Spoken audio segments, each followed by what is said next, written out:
She received a bump on the head. All right. What is that you said? Uh, A bump. all right.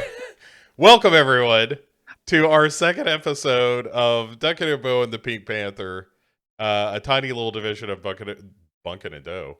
Duncan and Bo, Bunkin and Doe, come correct. Bunker That and still Doe works. sounds like Bunker and Doe sounds like either the best place to buy a new mattress or where I want to go and get donuts. Oh, man, I would love a Duncan and Bo right now. Yeah. A Bunkin and Doe.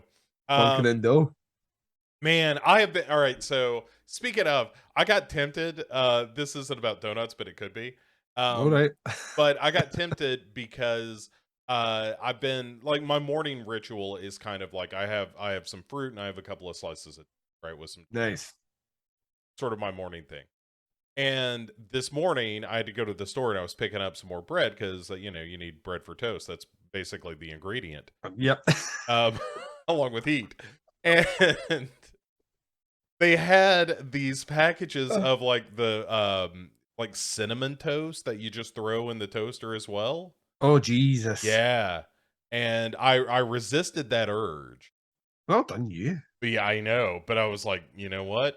Next time, probably gonna happen. Yeah, I resist that urge, but it's now occupying a place in my mind. Yeah, I it can't- is. Well, I'm not on a diet per se. yeah, I've just been eating a lot more reasonably. yeah. Which And is a diet, Bo. Like, I like guess the so. diet Yeah, is right, right. what you like. It's what you consume. Like, Yeah. there's a healthy diet and an unhealthy Yeah. diet. So So yeah. I have been on a relatively healthy diet of late, Yeah. and which it certainly has been paying off. I see all the dividends, yada yada yada. But I'm also learning as part of this, right, is that you can sneak in Oh God, those yeah, yeah, yeah, those yeah, things, and it doesn't really blow anything up because the rest of your diet is so good that if you're just yeah. like, son of a bitch, I'm gonna gorge on some banana pudding Yeah, right it's now only and it's gonna bad be if you're fine. doing it like if you're having banana pudding every fucking day. Right, That's right. when it's bad. If it's a day where you are like, you know what?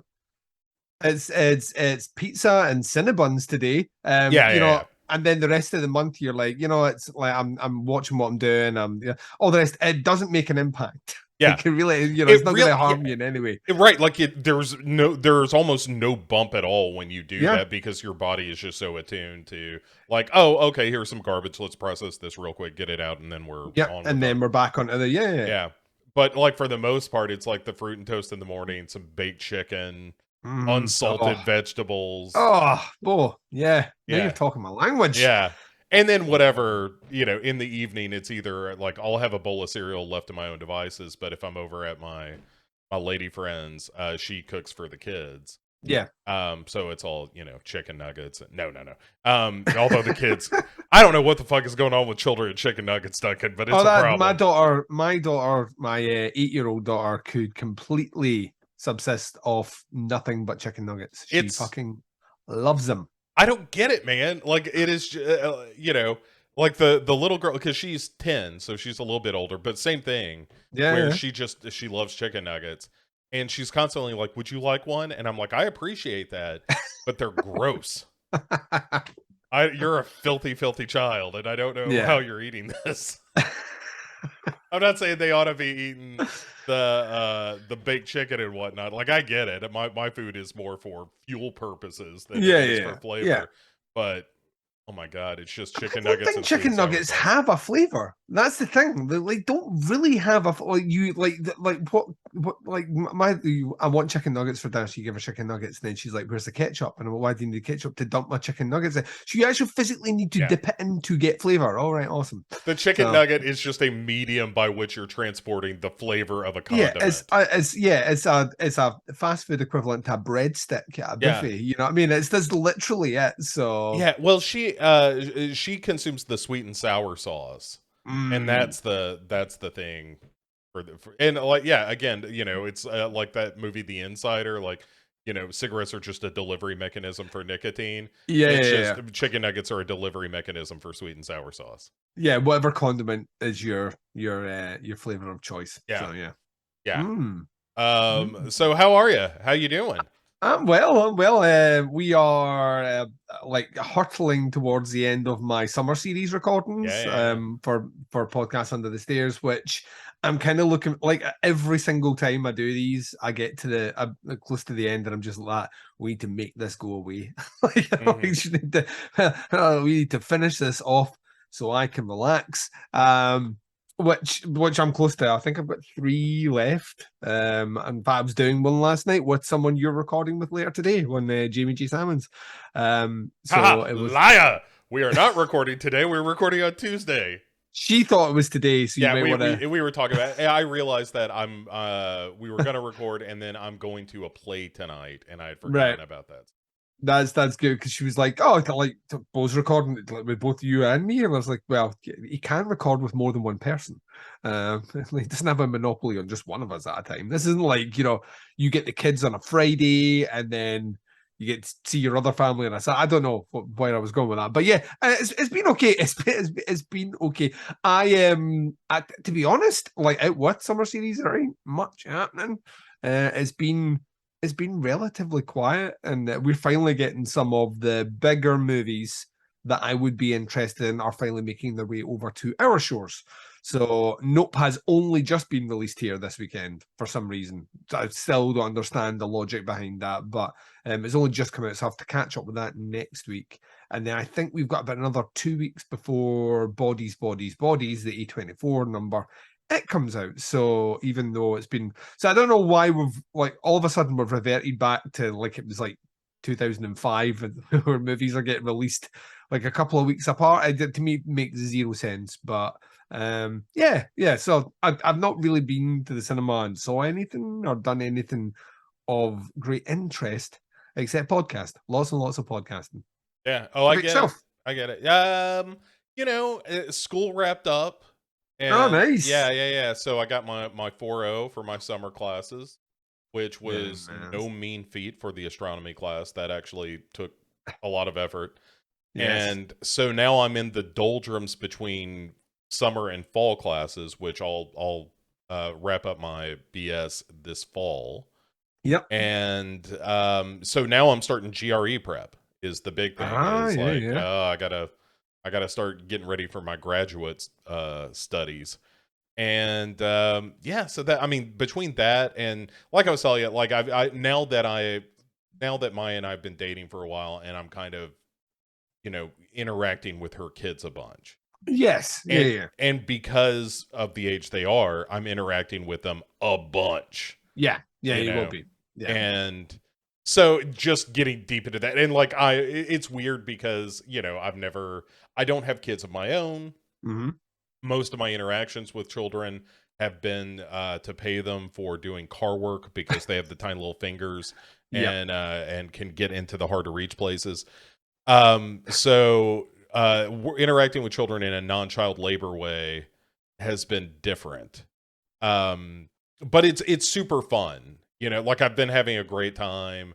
Um, but also kind of getting used to the rhythms of a child because every now and again one of them will just fucking blow up about something, Yeah, yeah, yeah, yeah. and you're like, Yeah. where did this come from? It's a frustration thing more Yeah, than like kids can't manage. They very seldom are able to manage frustrations, yeah, and they bubble up in ways which just don't make sense. Like, and it can like my 8-year-old is really, for the most part, very even tempered, so she's fine. But the baby who's about to turn 1, um, is like she will be fine, and like winter used to, like when she was a baby, it would gradually build up if she was getting angry about something, or a tantrum was coming or whatever. You could see the escalation, so you could try and implement something that would de-escalate.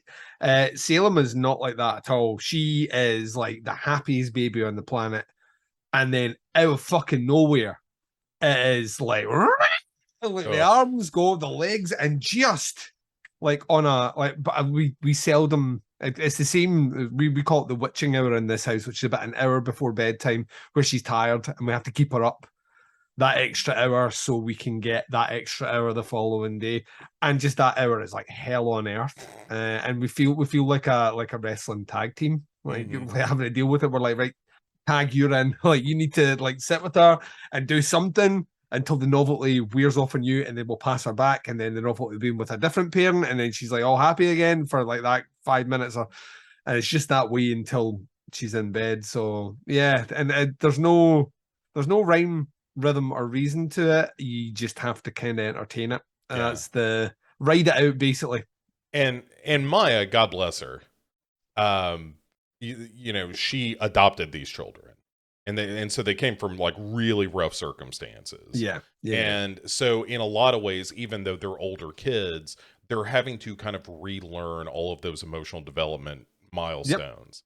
Yep. And so a lot of times the way that they act out will be the behavior of like, you know, a 2 or 3 or 4-year-old, because they're just reprocessing all that stuff. You know, they weren't given the kind of environment where they could deal with all that stuff in a healthy way. Yeah, at the time. Yeah. So you know, like I said, especially the older boy occasionally will just lose his shit about something, and you know, you just have to kind of let it go and just be like, all right, man, do your thing, throw your tantrum. When you're done, we'll be here. You know. Yeah, and that's it. They're like, I think once it's out the system, it's like I it's funny because I've got an older brother and a younger brother. My older brother has did have a extremely volatile temper, like just like small things. He's also got incredibly high blood pressure, which is probably a symptom of that. But yeah, he used to fly off the handle at the smallest things. My younger brother, kind of the same actually, a little bit. And me, I would go to my room and put on some like extremely heavy music and just sit and stew, basically. And that was my way of dealing with things. Everyone deals with like everything differently. Yeah. And that's why like it's funny because you like, I now like being a parent myself, I now have a completely different appreciation for like my mum was a single parent. Like a completely different appreciation for like she had to basically deal with 3 completely different personalities in some sort of uniform way, and that to me just like you just can't. So how she did it, I don't know. It's crazy. Like Maya's been doing it solo for a while, and I, you know, like every now and again when I'm leaving, I'm like, "Are you okay? Do you need anything?" Because they've been a real handful tonight. She's like, "It's not. This is just how it is." Yeah, you know, like and I'm like, you are a saint. You know, it's crazy, but you know, for all the complaining about the volatility and that kind of thing, which does happen, as you know, and I am learning. Like there are just moments where they do something that's just the absolute like sweetest or cutest thing. And you're like, oh my god, kid, you're breaking my heart. Yeah. And that's and one of those moments, you know, in currency value, like nulls 100 of the bad moments. Easily, like wipes them away. And that's the cool thing about it. So it's been a strange time. Speaking of strange times, Duncan. Strange times, yes. Let's talk about some stuff we've been watching, good and bad. You have anything in the pipe? Because I'll go. Go ahead. Though. Yeah, on the good side. So once again, I've been continuing this kind of Shudder and Go thing that I'm doing at the moment, where basically it's an excuse for me to use my Shudder membership. And this week I checked out Moloch. That's good, huh? Yeah, that's real good. That's real good. That was surprisingly good. And the thing about it is, it doesn't necessarily do anything new. It's not bringing anything new to the table. But what I appreciated about it is, first it's a Dutch movie, and like the Dutch, the Dutch used to be, like back in the 20s and 30s, very prominent for horror movies. Like Dreyer is from there, the guy that did the Vampire. So they had a pedigree. They just don't do a lot of them now. So I was like incredibly curious to see how this one was going to actually play out, because the cover art for it just made me think The Void, and I was like, oh no, I don't want to go through this again. And it's not like that at all. It's actually, it's probably more akin to something like a Hereditary than it is necessarily The Void. It's a kind of folk, it's folk horror essentially. It's kind of folk tale about a small town, and the small town is like it sits on the boundary of a peat bog. and there's some archaeologists there who are digging up this bog, and they discover bodies preserved, because that's what peat does, it preserves bodies, and makes amazing whiskey. Which is like, so whiskey is basically Soylent Green, you're Yeah. drinking, people. Shout out to So Osh and Toshin. yeah. Always. But yeah, so you get this. They, they find these bodies, and as soon as they start digging up these bodies, weird things start happening to this one specific family. And then you find that the town has this folk tale and celebration that they have about a woman who was, it looks like she was being tried for being a witch, and she makes a kind of Faustian pact with a demon called Moloch, um, and her banishing of Moloch is what the festival's for. Turns out maybe she didn't banish Moloch, and that's all I'm going to say. It's really, really, really good. It's very well acted. It's incredibly well paced. The score is great, and I love the ending. I thought the ending was the right sort of ending for the movie. So overall, it's split language as well. So there's English cast in there. So it's part Dutch, part English in terms of, so you get a bit of subtitles for those that aren't keen on whole movies of kind of subtitle content. There's a bit of that in there, and then there's a huge swath of it that's in English as well. So I would highly recommend it. I think it's one of the better things I've seen on Shudder this year. Yeah, I've been kind of dancing around that one, and Yeah. It's the poster. The poster is yeah. like, I was like, it did it. It instantly made me think The Void, and I was like, that I don't want to, like, no offense to the people that love The Void, it's just a movie that like ought to be a lot better than it actually is, and shouldn't remind me of movies that are infinitely better. So Yeah, and I've been kind of, like we've talked about this in the past, but Shudder is real hit and miss with their original content. yes, 100%. And I've had a couple recently that burned me a little bit, and I was like, I'm just not sure if I'm ready to be disappointed by another Shudder exclusive. But Yeah, I get that. I get that. well, It's like really, it really is hit and miss. Yeah. Like that's the thing. Like the stuff that I love on that, I'm like, this is just a great movie. Yeah. Like this is so interesting. The stuff I dislike, I'm just like, why is this on this platform? Like what? Like why are we even giving this a forum? It can be that level of extremity. And here recently there was the one that was about the stripper and the Bible thumping girl that were stuck in the apocalypse, and that was a show. Oh, I've not seen that yet. I can't remember the name of it, but it was like, I get that. I mean, it's okay. Yeah. But it's not great. And then there was another one that kind of fell into that same category of like, this is fine, but there's nothing exceptional about this. And like, as evidenced by the fact that I can't remember the name of that one, like, I will not remember this 6 months from now. Yeah. You know how it is, man. You just see so many horror movies that it takes a movie like, We're All Going to the World's Fair or something like that, where you're like, oh wow, that was really different and unusual, and it hit me, and that sort of thing. So or it's a big tentpole like Nope, where you're like, well, everybody's just kind of talking about this movie. But yeah, so I'm trying to think, maybe the last exclusive that I really dug, maybe The Spine of Night. I've still watched that as well. Phil Tippett's Mad God was probably the last one where I was like, oh, I've never.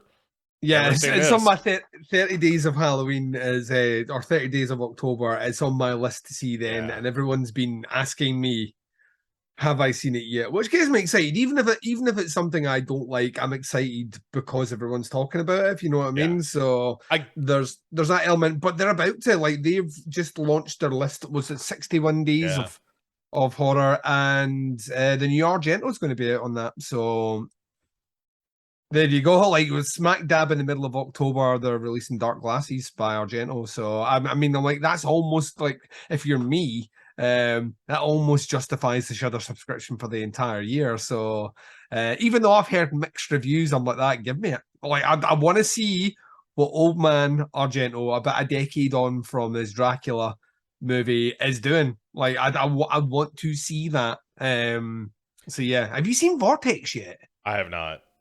Oh, dude, that might be my movie of the year, dude. Honestly, really? Yeah, it's not a horror movie. Just got straight. Like, in my movie of the year. It's It's crazy good. It's crazy it's fucking good. it's gonna be tough for me to unsee Everything Everywhere All at Once because I really fell in love with that movie. Like I love that. I Yeah. absolutely love that. But I think, like, how to describe this? You know what you're getting with Gaspar Noé, right? Yeah, You yeah, know yeah. what you're getting, and then you walk into that movie, and it is everything that it's all the drive, it's all the artistic flourishes, it's the art house cinema of Gaspar Noé, but it's tackling this really subdued, really emotional, really personal look at age and dementia and death. And you watch that and you're just like, holy fucking All shit, this right. guy can do. I swear to God, Gaspar Noé can do absolutely anything. Nothing gave me more joy than walking out that movie and thinking to myself, for every person that said, well, he's a one-trick pony, he can only do like cerebral, like flashy lights and weird like that. That to me is a movie that just blew my socks off. I know you will love it. I know you'll love it. And I've said to anyone that'll listen, I want that.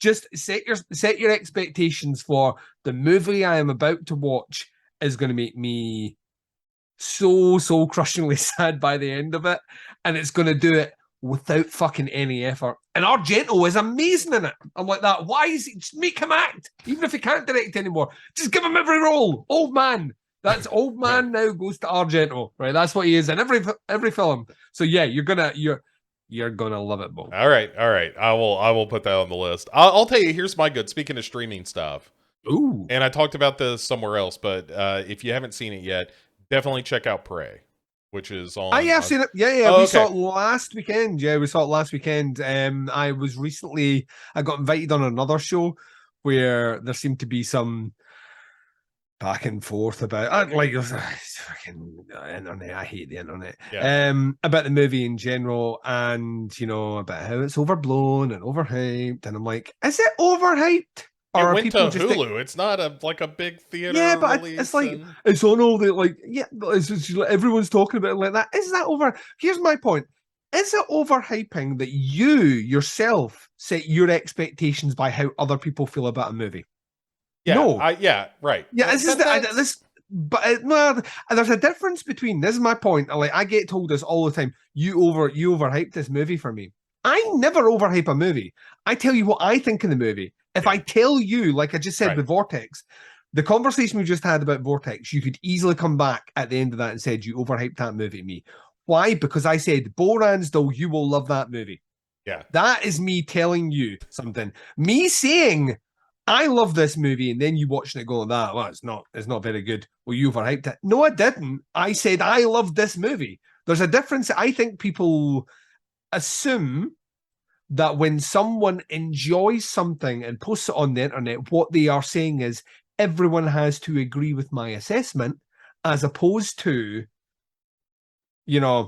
I actually enjoy a movie. Like yeah. that is I think that's where we're at the moment, which is why it gets a lot of traction online. Of course it gets a lot of traction online. It's a fucking Predator movie. Right. And the last one stunk. The But last one was not great, yeah, and the one before that was not great. I'm a little bit of a Which one are defender we of talking about Predators. here? The Adrian Brody. I I was fine with it until I was fine with it for the most part, Yeah, but it felt too much like well, we can't really do the first one again, so we'll just take it to an alien planet. And I was like, yeah, well, you can do the first one again, just do the first one again. yeah. Which is interestingly enough, kind of what they did with Prey. like, that. 100%. Yeah, yeah, yeah. But It's not a difficult formula. That's why the second one is so much fun. The yeah, second one is so much fun as well, that will replace the jungle with the concrete jungle. And yeah, I'm like, yes, like that's all you. And now they're like that. Oh, give us a Predators versus Samurai. Give us Predators versus, like, they're listing all these historical time periods. And I'm like, yes, someone has sat down and realized that Predator movies are essentially Friday the 13th movies. yeah. It's a That's all it slasher film. is. Yeah, yeah, yeah. That's all it is. That's all you need to do. Like, keep the core the same. Yes, change the scenario, change the time period, because you can do it in this fashion. You're actually afforded that opportunity, which is kind of fucking awesome. That's how you do it. The reason Jason X works so well, right, And it is does. because they were like that. We'll just freeze Jason and thaw him out in the future and look at him go. And I'm like, yes, that works. Yeah. What? Why? Because it's still a Friday the 13th movie. I just don't get it, man. I just don't. Honest, as how fucking hard is this to do, Bo, in this day and age? You know, to your point about, being overhyped for something, Yeah, that is someone absolving themselves of the responsibility of critical thinking. Of 100%. saying, Yes. I don't want to run this through the filter of how do I feel about this. Yeah, yeah, yeah, You yeah. told me it was good, and then I didn't like it as much as you did, and therefore you overhyped it. That's kind of a bullshit statement, Yeah. in my Yeah. opinion. And But mine as well, Bo. um, but yeah, I mean that, like, I get excited for weird stuff. Like, some people get super excited when they hear there's going to be another Fast and the Furious movie or this Top Yeah. Gun Maverick movie, which I still haven't seen. I'm like Neither have I. one Couldn't of the give yeah, less of a fuck about. And I don't care yeah. if it's the highest grossing Tom Cruise. I'm sure if you're into it, it's amazing. Right. And it's like I am happy. But it's the same way I feel about Marvel movies. Like I'm happy that people go out and spend their money on those things and walk away thinking that like an Endgame is the best movie they saw that year, maybe the best of the decade. That's great. I love the fact that you think that.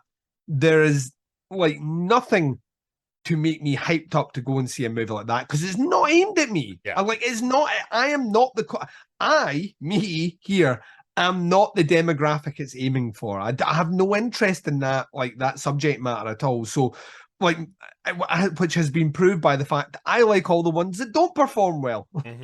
All the ones that I'm like, I really like this one because it doesn't tie into some massive overarching thing. And it's the same with like when I watched Prey, the thing that came out for me was I just liked the idea that someone. And the thing is, to be fair, I had seen there's a like years, it was 2014, 2015. There was a fan film that was financed where the Predator squared off against, because it was done by someone in the UK, and I got a screener of it at the time, and it was to basically like green light a film, and it was Predator versus like a knight, or like a knight of the old guard, like a crusader sort of thing, and it was really well done. And I was like, that's really cool. It'd be interesting to see if they did that in a different time period. And then nothing ever happened from that. And now we fast forward, and they're kind of doing it on the level that they are with a specific Native American tribe. And I like that. To me, I was like, cool. I wonder how we're going. Like the first thing I thought about is I wonder how we get around the high tech stuff. And the movie never really addresses it, but at no point was it an issue for me. Yeah, the Predator had his Predator gear, Yeah. and the here's what I liked about Prey is it's very simple. Yeah. It while it tells a very straightforward story of, here is this young woman who is trying to prove herself to her tribe. Initially, she fails at that, and so Yeah. the movie is her overcoming that fear or reticence to be the hunter she believes herself to be, and Mm-hmm. becoming that person. It's a real hero's journey kind of thing. Super simple, but it totally works. The character is interesting. The hatchet on the rope that she's got is real cool. Yeah. Like there's enough about the character that I really, really dug. And I liked her journey. I liked her relationship with, I think it's her brother or just It the is. other Yeah. guy. Yeah. It's a Yeah. brother. Yeah. And I think that's a real interesting relationship of, he's not a bad guy or anything. He just wants to, protect her and, Mm-hmm. et cetera, et cetera. There's an interesting backdrop of these French furriers and traders Yeah. and the slaughter of the buffalo. And through the whole movie, there is, one shot one shot in particular where you see a series of animals higher on the food chain Yeah. killing each other. It's like, okay, well, that's the theme of this movie, is that, the strong will prey on the weak, that there is an Mm-hmm. order to all of this. And, with the slaughter of the buffalo, you start to see that, oh, like, ultimately the Native American tribe, they are the prey, of the Western Europeans moving into the New World, all of Mm-hmm. that stuff. So all of that works. And then on top of that, on top of a movie that I already find kind of interesting in terms of its themes and what it's trying to say, then you lay over this Predator stuff, which Mm-hmm. I think the way that, spoilers, the Predator is defeated in this movie, but the way that the Predator is defeated comes out of the character Yes. of, like, here's the character's experiences. And she says at one point in the film to her brother, like, the thing I'm good at is figuring things out. Like, I understand tracking and making connections between things And so when she, you know, uses some of the predator's tools in a way, it's like she doesn't understand the science of it, but she No, understands this she's means setting a trap this. though. Yeah, Yeah. she's setting a trap. I don't have to understand physics to set a trap. You know what I mean? Yeah. Like, you don't have to understand you to be effective in doing something. You don't have to, and I like that aspect as well. I also like the fact that there is a kind of like there on some level is the idea of these different time periods being acclimated to certain styles of predator. Mm-hmm. You know what I mean? Which I really enjoyed as well, and that would make sense. Like you don't want the hunt to be too easy, then there's no fucking point. It kind of has to be in line with that. So yes, he does have high tech weaponry compared to what they're using. But instead of the like lasers it has in these things, it fires arrows, Yeah. essentially bolts, which is somewhat yes, it's got laser guided targets, but it's not an actual laser gun. And those sort of things where I was like, right, cool. Like once we've kind of brought it to a certain level where yes, he has the advantage, but he doesn't have like the advantage. And it seems to be like I said before, there's a whole swath of the internet that just like you have any empowered female in a movie now, and it's the worst fucking thing. Where Right. apparently my favorite thing is like we're pandering to wokeness. And I'm like, you literally just did not live through the 70s and 80s where there was just like every like survivor in any situation like was worth a fuck was a woman. Right. She's a um final girl. I mean, that's been around for decades. What do yeah, you it blows my mind. I was thinking uh like I'm still like she's no like because people retcon things weirdly. Like I saw like a discussion thread where they were talking about how like Ripley's a badass, and Ripley is a badass, mhm. but Ripley in the first movie is a science officer. Yeah. You know, like she She's just crunches this numbers. right. She's the stick in the mud that wants to do everything by the book Yeah. until she's like, oh, we got to blow this whole place up. She becomes a badass by being forced into be a badass in the second Yeah. movie. Like, you know what I mean? Or like Sarah Connor, is she not like a waitress or something in Terminator? Yeah, absolutely. She is, yes, absolutely a waitress who becomes tough through the course of the film. And this movie even goes so far as to like when you start with this character, Yeah. she is a proven tracker. She knows her shit. She Yes. just has to overcome this thing inside her. And Yes. like I don't know She's how the most believable. you're right. If I was like science officer, tracker hunter, waitress, Yeah. who's going to defeat this alien thing? I'll be like, that's the tracker hunter. Yeah. Like, Yeah. I just don't get others. It is That's so yeah. toxic now. It is unbelievably toxic. And there's like, I think everyone just thinks movies are. If it's like movies are made, we joke about it. Oh, this movie feels like it's been made by committee. When we're talking about ticking exercises about how scares are introduced in a movie. Oh, like so there's a jump scare here. Well, that's someone saying right, we need a jump scare. And the same way the albums are written. Right, where's your single? Yeah. Well, we haven't. Well, we need a single. We need to chop that song down. We need to do all this. It's the same idea. But when it comes to we need to make our hero a woman. I don't know how that all of a sudden becomes like wokeness. Right. You've got every other movie, it's a guy. So Right. I mean, what we've had our shot. Like, we have there is a proven track record of us having our shot like that. Why not? Right. It That's made the just story much more interesting. It made it 100 times more interesting than like like the brother. See if the brother had been the main character. What makes it different from any other Predator movie I've seen? yeah. Right. Yeah, yeah, that to me that is somebody just trying to have a take on the movie that is controversial or something. Because the Yeah. movie on its own, like you said, go back to Alien or Aliens like from the 70s and 80s and it's a lead female that Yeah. has to become empowered through the course of the film. There's a 100%. rich tradition of that in fiction and every Disney movie ever made, etc., etc. I know. It's just it's That's so garbage. bizarre. And this is where we are now. And it is like, is just depressing. I'm it's like it's the same way where someone posts something they've enjoyed, and it's like people are climbing over themselves to be the first person to tell them that they didn't like it. Yeah. And I'm just like, why are we here? The internet was supposed to unite us all, Bo, and give us the gift of tits at the touch of an enter key, right?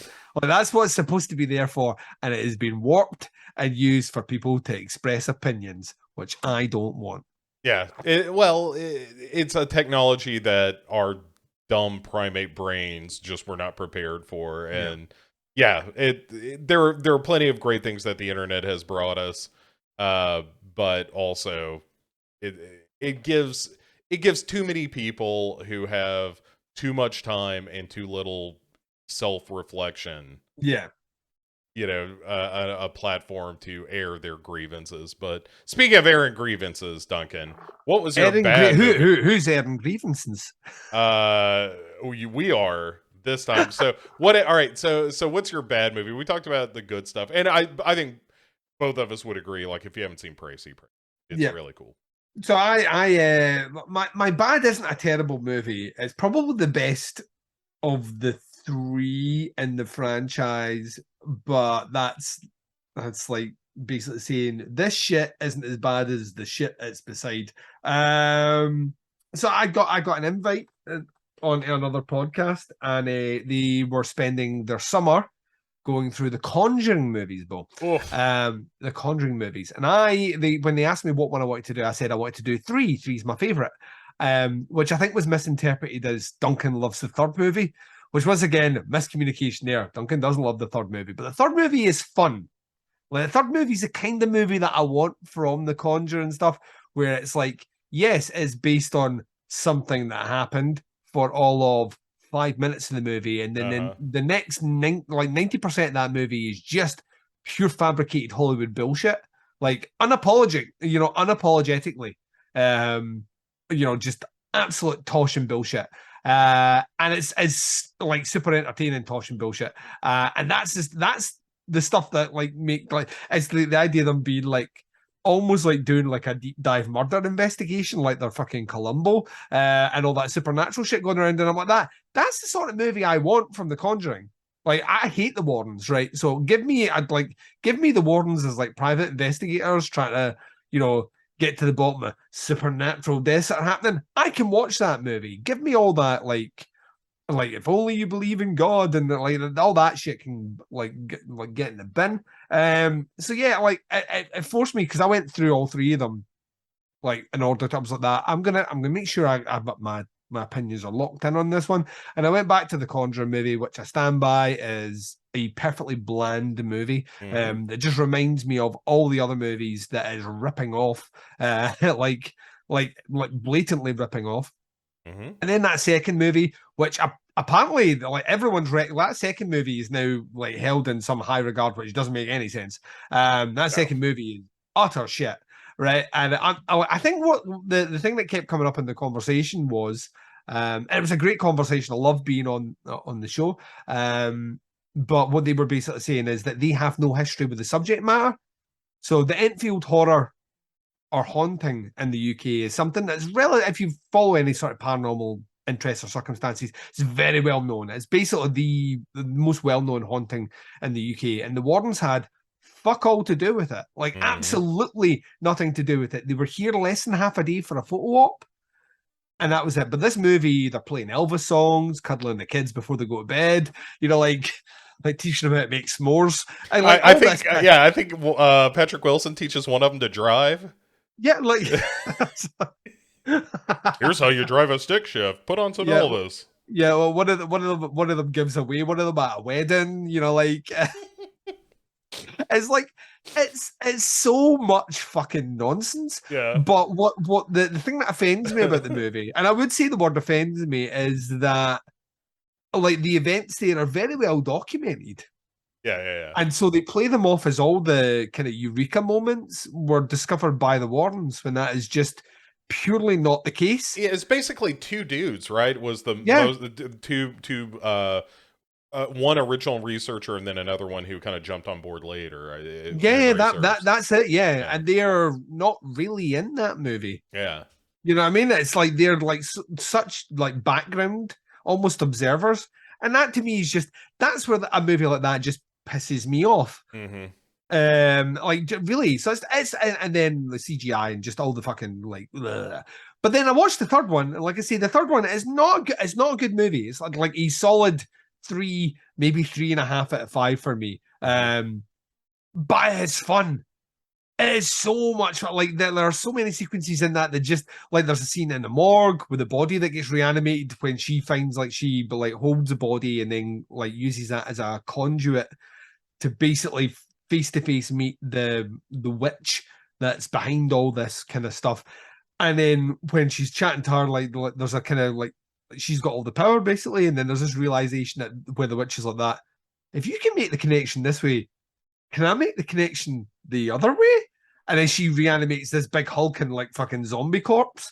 And I'm like, this stuff, all that stuff, pure fucking entertainment. Like the fact that the end of this movie, spoiler alert, the fact that the end of this movie, there's a priest that's murdered by the daughter, and the wardens are there with fingerprints over everything. And then the wardens are then in the room battling the witch, who then gets folded up like an accordion, like left like pretzeled, like by this demon who basically snaps all her fucking bones and leaves her in a crumpled heap. And they walk out, and the police arrive, and they're not arrested. Right. When the movie itself is predicated on, this is the best thing, is predicated on a guy standing trial for murder saying a demon did it. Yeah. And their defense would be A demon did it. Yeah, and they're not on trial. Yeah. I'm like, it's just fucking nonsense. It's absolute nonsense, but it's entertaining nonsense, and that's all I want from a Conjuring movie. It's why my I get shot for this. Why my favorite Insidious movie is the second one, because it's the one that is 100% nonsense. It's like that. Like we don't know what we're doing here, so it's all pantomime, and the further. That to me is entertaining because I cannot possibly take it seriously. Those first two movies pass them off as serious movies, and as a result of that, they just don't work for me, Bo. They just don't work for me. So that's my bad. It's not a good movie. It's an entertainment movie. I never got through Devil Made Me Do It. I watched about a third of it, and I was like, oh, this is not for me.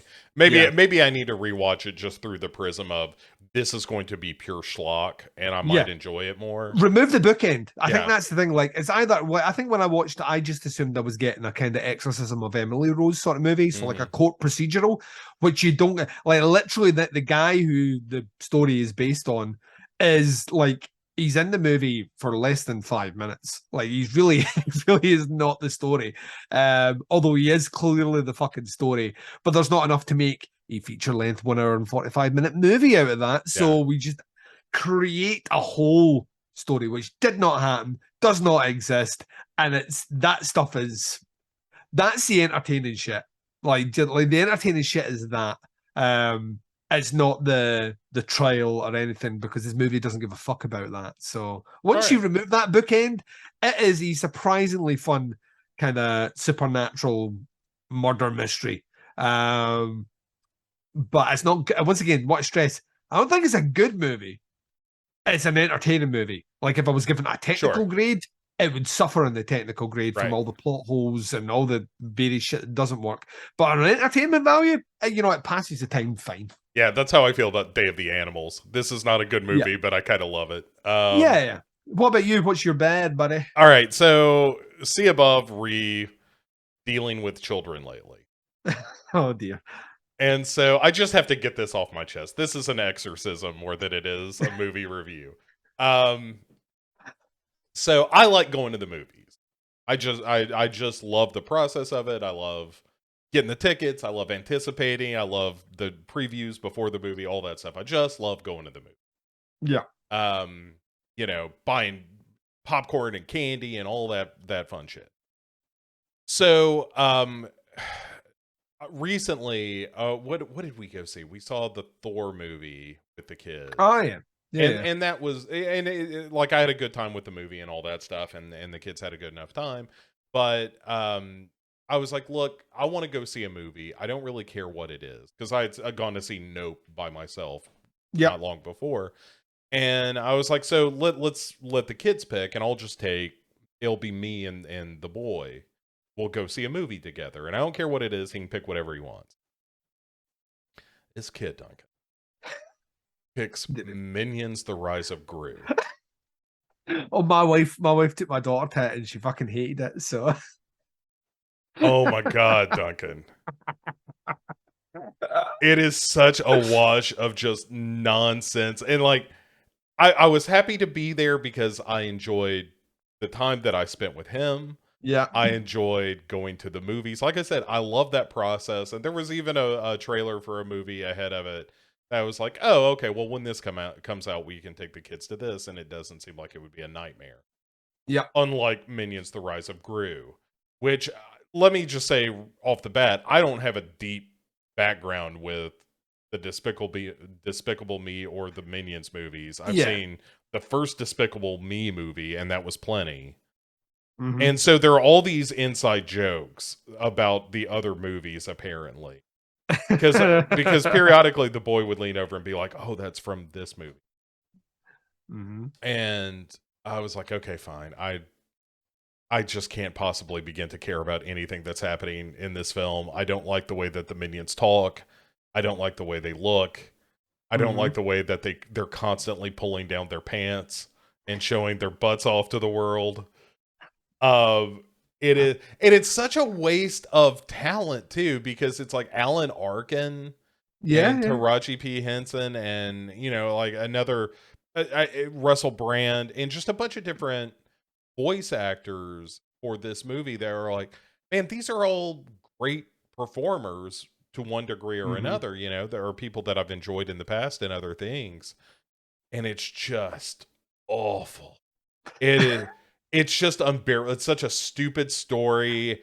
And just from a script construction point of view, Duncan, I know this doesn't matter to children. They just like all the Yeah. flashing lights and minions dancing around showing each other their This is asses. written. This is written and directed by adults. Right, but that's the thing, Yeah. is that how on earth do you just not, like, you don't care to make a good movie? Like, for the Pixar movies, for all their faults, Yeah. are written and directed by adults, and the stories are good enough that as an adult you can watch it and be like, okay, maybe I don't really care that much about watching a movie about animated fish, but there is a deeper story at work about parenting and fatherhood and Yeah. being able to let your child go and all that stuff that I can, if not relate to it, I can certainly appreciate it, and that there is Yeah. some thought being given. There's no lesson to be learned from Minions: The Rise of Gru. There's no. I think that's the thing, though. I think like a Pixar movie is weirdly like the people that make Pixar movies are fully aware that adults will be in the room when that movie's playing. So we might as well do something that can, bridge the gap and add themes that adults might find interesting and or heartwarming.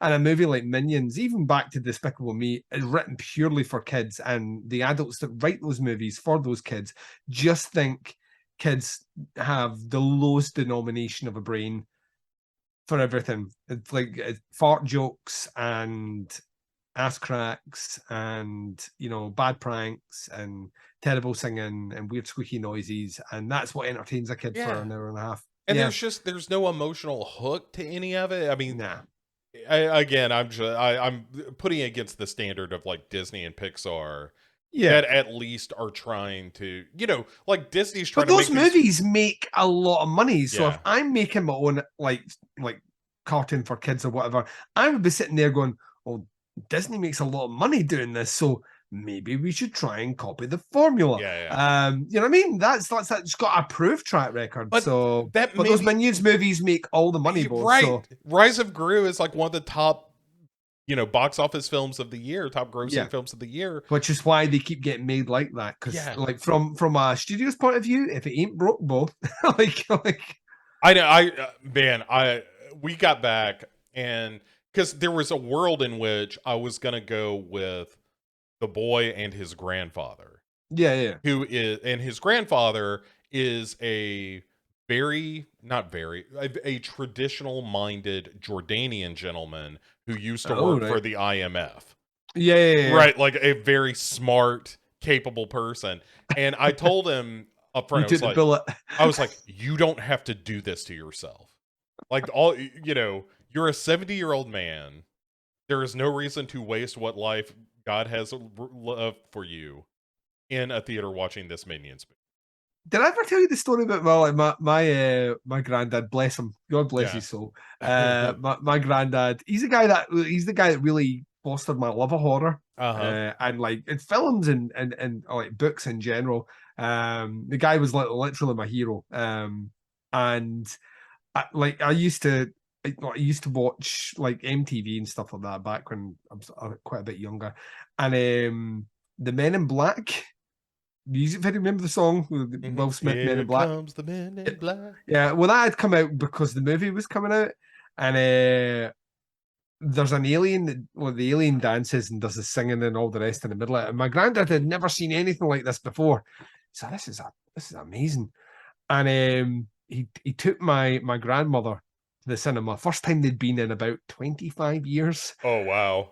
to go and see the Men in Black movie. And I remember asking him, I was like, how'd you get into the movie? And he was like, oh, it's a load of shite. And like, he was just so angry. And he was so angry because I was like, what was wrong with it? Because I quite liked the Men in Black movie. Yeah. Like, I was like, what was wrong with it? And he was like, it's false advertising. At no point does an alien come out and dance and sing. I was like, but that's a music video. And my granddad couldn't get his head around a music video was different. Like, the music video for him was the trailer for the movie. Yeah, right? yeah. And but that's not totally wrong. Like that. He could not get his head around the fact, and this was his like. It wasn't that it was funny, or it wasn't funny, or like any other thing in the movie. His full take on it was the movie promised me a dancing, singing alien, which they did not fucking deliver. So fuck this movie. Like, get in the bin. And I'm just like, there's a certain point where old people should not go to the cinema. Like, I think that's it. I think there's a line on all these things, right? I think there's a line where they shouldn't drive. There's a line where they shouldn't be able to vote, and there's a line where they shouldn't be able to go to the cinema to go and see movies which will like definitely not be for them. Like, so like no 70-year-old should be going to see a new Minions movie ever. Yeah. Like even remotely. Like, parents have to suffer through that shit, so grandparents don't.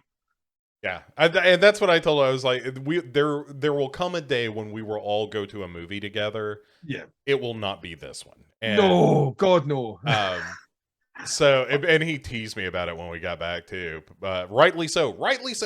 But I would put a corollary on your theory or your hypothesis that you should not see a movie after a certain. You shouldn't see certain movies after a certain age. I think that's the line. I think you can see like movies which I think there's like thrillers and dramas and all the rest. That by all means go to like movies that have what I would classify as adult content. Yeah. Like, definitely go and see them. Like cartoons that are made for kids. 70-year-olds should not be going to see those. I would say it is the time between when you last saw a movie. Like, if the last time also that as well, yeah. If the last time you saw a movie was Cool Hand Luke in the theater, and then you're going to Men in Black, it's like, look, things have changed so much. Oh my God. The taste, the way that he was just so angry. He was just so. It was fucking hilarious. Speaking of Alan Arkin, actually, and the arbiter of taste for Alan Arkin, we're going to be covering him very soon, as he's in one of the worst rated Clouseau sequels. Where they decided to cast him as Clouseau, which when we get to that, you'll see why that was a huge fucking mistake. Oh my God, that movie. Let's let us begin. Yep. Because it is that time to talk about our second Pink Panther film. I'm so excited for this. Technically not a Pink Panther film, but Pink Panther films being the Clouseau films writ large. 100%, is how we're kind of approaching this. Anything where the character Inspector Jacques Clouseau appears is, a Pink Panther movie for all. Because we discussed this, like they did the Pink Panther. It performed well, but Blake Edwards had Clouseau as this minor character and could already see the potential after the fact. And Peter Sellers was, I believe, contracted to do the stage play of A Shot in the Dark, and he wasn't too keen on it, and then Blake Edwards got involved, and they essentially adapted that story to become a Clouseau. They insert Clouseau into the story, A Shot in the Dark, which was a stage play, and then, for all intents and purposes, how we understand the Pink Panther franchise moving forward from this movie is, yeah, some of the continuity gets a bit weird, but all the characters that you will now associate with Clouseau movies are pretty much introduced here. So that's your continuity. And that's the bit, like, Sellers, like, over time will become more clumsy and more animated and more funny with the accent and all the rest. But the essential, the premise of the Clouseau character that people know in pop culture starts here. This is the starting point, not the previous movie, because we talked about that. It was like kind of romantic, like, farce movie. This is where it starts here with this is a comedy. Like this is not we're not trying to set this up as anything other than a kind of clumsy mystery comedy, and that's what excites me, because this is the point where those laughs an hour you were talking about, like, now is where the metric starts to, like, if we're getting low on this movie, then I'm a bit concerned. Like, I would expect the number to start climbing up now, so we'll see how we get on. So, just before we dive into the plot, to piggyback on a couple of things that you said about the production of this movie. Yes, Blake Edwards did take over the director's share of this movie. Did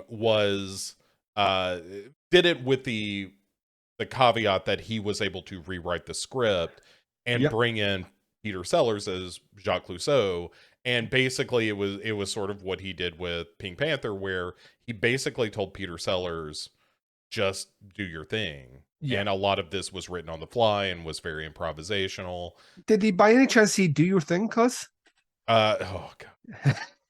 Yeah, foreshadowing the Alexandra Daddario line from not the worst Texas Chainsaw movie, but at the bottom of the list. This is up there. Yeah. Also, we're saying that screenplay adaptation duties handled by Blake Edwards, and, as we mentioned in the previous episode, William Peter Blatty. Yeah, which is it's fucking mind blowing. This is 1964, Bo. Yeah, which explains why Elke Summers in that nude scene, tells Jacques Clouseau that his mother sucks cocks in hell. Yes. I mean, and the funny thing about it is the head spins around to tell him it. Yeah, so. I was like, that seems out of place. And I was like, oh, right. Peter Blatty. Just, There's a scene where Clouseau walks out one door and a nun with a pair of scissors comes out behind them. Yeah. Just running a few things up the flagpole before they found their way into movies later. So by the end of this movie, because there's not another Pink Panther movie for a while after this.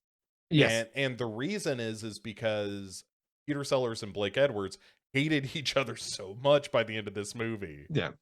Which is not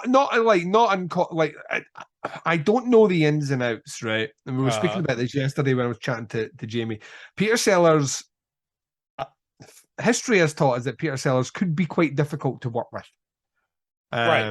And also Elke Summers turned out to be like in a relationship with Peter Sellers for years after. And so he was probably not the easiest guy to work with, because he's chasing after Elke Summers in this movie. Yes. On set. Yes. And be feeling like he's a comedic genius, and that Blake Edwards is trying to cramp his style or what. Yeah. So, like, there's a lot of things going on. You are right. Like, we're gonna find that this is like, and we'll get into it more, but, like, you can see the craft and chemistry between director and actor in this movie. And there's a reason why the best ones of the entire series we're going to talk about have Blake Edwards in the chair and Peter Sellers as Inspector Clouseau. And if you change either one of those, it doesn't work. Yeah. And we're going to get to all the ones that don't work. But this is the genesis of it. And I was so, like, I forgot, I've not seen this movie in years. I forgot how many I had like associated whole sequences of this movie in other Clouseau movies, Yeah. which I think they do. I think they like basically rehash a lot of the same jokes, but like they're all here. And I was like, It's fucking hell, this is just like set piece after set piece after set piece. right. Whereas the Pink Panther is kind of, hey, here is this mystery story, and Yeah. Clouseau is along for the ride.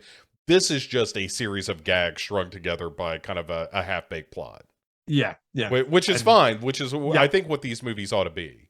Yes. Yeah. 100%. So, all right, let's get into it. So, the opening bit of this is in almost typical bedroom far style, is a bunch of characters who we will come to know later sneaking around the grounds of the Ballon estate. Mm-hmm. And we see guys and girls and blah blah blah. They're all sneaking around, missing each other, trying to get up to the bedroom of the Elkie Summers character, Mm-hmm. Maria Gambrelli, we will learn. And as they're sneaking around and spying on each other and all that stuff, this all culminates in gunshots coming from the window of Maria Gambrelli, which sets off the events of the film. Yeah, a shot in the dark, Bo. There was a shot in the dark. A shot in the dark. So thanks to Ozzy Osbourne for not suing us. And then we learn that it's this is the home of Benjamin Ballon, who's played by veteran actor George Sanders, who is immediately recognizable. Although, let's see, what's his big stuff. No, the Jupiter's Darling. Ivanhoe. He's just a face that you will have seen. Like if you're an aficionado or a cinephile at all, he just appears in quite a lot. Yeah, a very, very well respected actor, and he's perfectly cast in this. Like the fact that he keeps a straight face through like all the. Could you keep a straight face through like Peter Sellers doing half of what he's doing in this movie? No. The scene in particular where he is the perfect straight man. We'll get to it, but it's the billiard scene. Oh, it's so funny. Which is a terrific scene, and he, like you said, it's just a great moment of like here is a straight man who is playing. The trick to comedy, right, is that not everybody in the scene is ridiculous. That everybody plays it straight. And then when you have a character like Clouseau, who is an idiot and is bumbling all over the place, that's what makes it funny, because he exists in a world in which everyone else is just going about the business of living in the real world. Yeah. And like the movie Airplane is funny because it's complete nonsense, but everybody in the movie thinks they're in a drama. Yes. Yeah. And it's that kind of thing. So so he is this billionaire or millionaire. There's his wife, who is just known as Madame Ballon. There is the head butler, Henri, and Madame Lafarge, who is the cook and Henri's wife. There's Miguel, the chauffeur. Yep. Maria, who is not the head maid, she's a maid. Yes. There's Pierre, there's Dudo, who is the head maid, and Georges the gardener. Yep. And his wife Simone, who is the second maid ahead of Maria. And then there's Maurice, who is like below the head butler. So we got all those characters all living in this house, working for the Ballon family or members of the Ballon family. And the first sign that we get of the authorities being involved is the Herbert Lom as Inspector Dreyfus. Oh, like I'm just gonna let you guys know out there just now, if you're joining us in the journey and like Bo, you've not experienced the Pink Panther movies. Yeah. The Dreyfus character, as portrayed by Herbert Lom, is like absolute fucking gold, and he only gets better. He is fucking you forget you forget how great an actor he is. He really is, of his generation, one of it, because he could do it all. Like we're talking about here, he's here playing Dreyfus. Within a decade of this, he plays like one of the most sadistic witch hunter characters in Mark of the Devil, where it's that he's fucking terrifying in that movie, Within 10 years of that, he's opposite Christopher Walken in a Dead Zone. Dead Zone. Yeah, And he's he's great in like, that. as the psychiatrist name, he's such a versatile character actor. But the Dreyfus character is it's maybe my favorite performance by him. You'll see why as we get through. His character arc just in this movie alone is fucking amazing. Like, Yeah, well, and the first time you see him, it's the old, the old chestnut of him being on the phone saying, "Yes, darling, I've got champagne, and we're gonna yeah. go away together." And then somebody buzzes in and is like, "Inspector Dreyfus, your wife is on line 3," and he's like, "Tell her I'm not here." It's So, like, so he plays Commissioner Dreyfus. So he is Commissioner basically Dreyfus, yeah, he is in charge of the sûreté in Paris, and yeah, he's about to be told by his another character that appears like over and over again is Francois. It's the hmm same actor that'll play Francois throughout all these movies. Weird continuity, like where they'll grab these things. Francois, who appears to be maybe he's assistant, but is also a police officer, comes in basically to tell him there has been a murder. Like it's in the Ballon estate, and like Dreyfus is like, oh, interesting. He's like, but it's not, it wasn't him or wasn't a member of his family. It's just something's happened on the grounds and all the rest. He's like, and he's like, well, may have made a mistake. He's like, well, he's like, well, may have already sent a police officer, and you can just see it on his face. He's like that. Who did she send? And he's like, we sent Clouseau, and he's like, oh no. yeah. And that's all we need. That's all we need as a setup. Even if you've not seen the previous movie, this scene sets up for they've sent an imbecile, right? Yes. It's like that's all you need. And So, our first look at it, you see the car pull up to the Ballon estate. oh man, And the door opens, out steps Jacques Cousteau immediately into a fountain. And so he goes in, and it's the first real laugh of the movie is he shakes hands with someone, yeah, and it just squish because he is soaking wet. yeah, And I'm sorry, I had a bit of an accident. yeah. But so he wants to inspect the body, and he meets Maurice there, Yes, who is kind of guarding over the body. And uh, then as he's looking, through the room and so forth, out of the bathroom of this place comes Elkie Summers as Maria. yeah, And he's just, like wolf howl, auga eyes, and the whole yeah. deal. And so here are the facts of the case, though. Is Which we get a lot in this movie, which I kind of love. So Maurice found the body. Yep. Maria was found standing over the body of the dead guy Miguel with a gun smoking in her hand. Still smoking. Yeah. And he was like, "Is this true? Was the gun still smoking?" "Oh, I don't know. I guess it could have been." And he's like, "I'm sure it was nothing." But she's like, "I don't know how the gun got in my hand. I was knocked unconscious and then just woke up, and here we are." And he's like, so did you know this man? And she's like, "Oh yeah, we were lovers." Yeah. And he's like, and she says that Miguel tore her dress as they were getting passionate, and then she went to the bathroom and then just doesn't know what happened after. Yeah. She wakes up, bump on her head. Yeah, bump.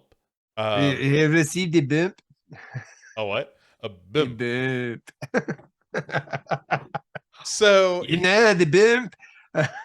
He sends Maurice out of the room so he can talk to Elkie Summers, and then she's got to have a cigarette, so she lights. So he lights the cigarette for her and puts this back in her pocket.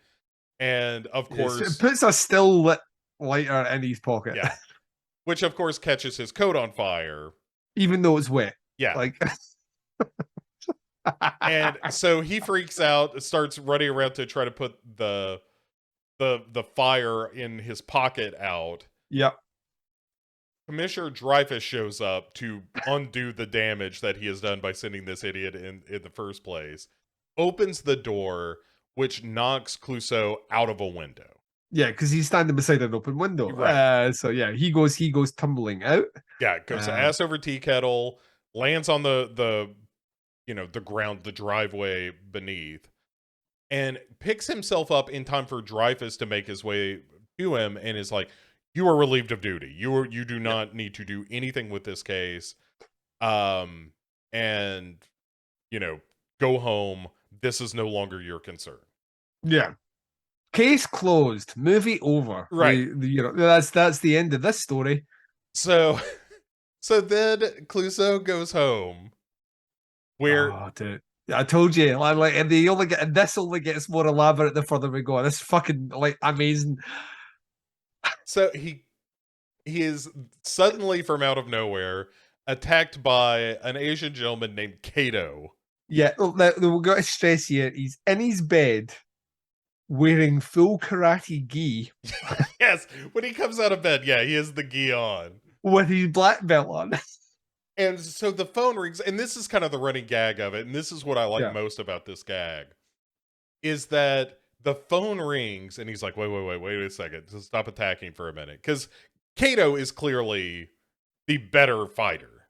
Oh, every time, yeah. And so he's like, wait, hold on a minute. And, he answers the phone. He's like, Clouseau has a dance. And then sucker punches Kato. Yeah, he answers. Which is what I love about the gag is the whole gag is him saying like, wait, time out for a second. Yeah. We got to pause our little game here. And then using that opportunity to just punch Kato in the gut and double him over. Yeah, but the thing is, I love because Dreyfus is on the other end of the phone, right? Mm-hmm. And but Clouseau is all out of breath. It's like, hello. And he's put back on the case because Dreyfus received a phone call from higher up. Yes. And we never get the name. We find out who it is, but we never get the name. He's basically being pressured from on top to put Clouseau back on the case. You can work out who it is because, the conversation right after Clouseau goes out the window and is sent home, Benjamin Ballon comes in and speaks to Dreyfus and says to him, what happened to the other officer? He's a bit odd, but I quite like him. Yeah. And you'll find that as the movie goes on, basically Ballon has put his significant money pressure on whoever's in power to say, we want Clouseau on the case, which will be spelled out towards the end as to why he wants that and also why this viciously backfires. I don't think it's if you've ever seen movies before, I think you kind of understand he's clearly doing this because he wants the worst detective possible 100% investigating this case. Yeah, this is what this is. We want this clown investigating this because this clown is not going to turn up anything. Look how incompetent he is. So but you're right. He comes off the phone, he's back on the case, he's over the moon, cracks Kato, and then gives him I think he gives him a kick as well for measure when he's on the ground. Next time you will need to surprise me more. It's just and kind of chastises him for not being an effective fighter in the moment. And it's a good bit. And so the next scene is him going over the case with his associate Hercule.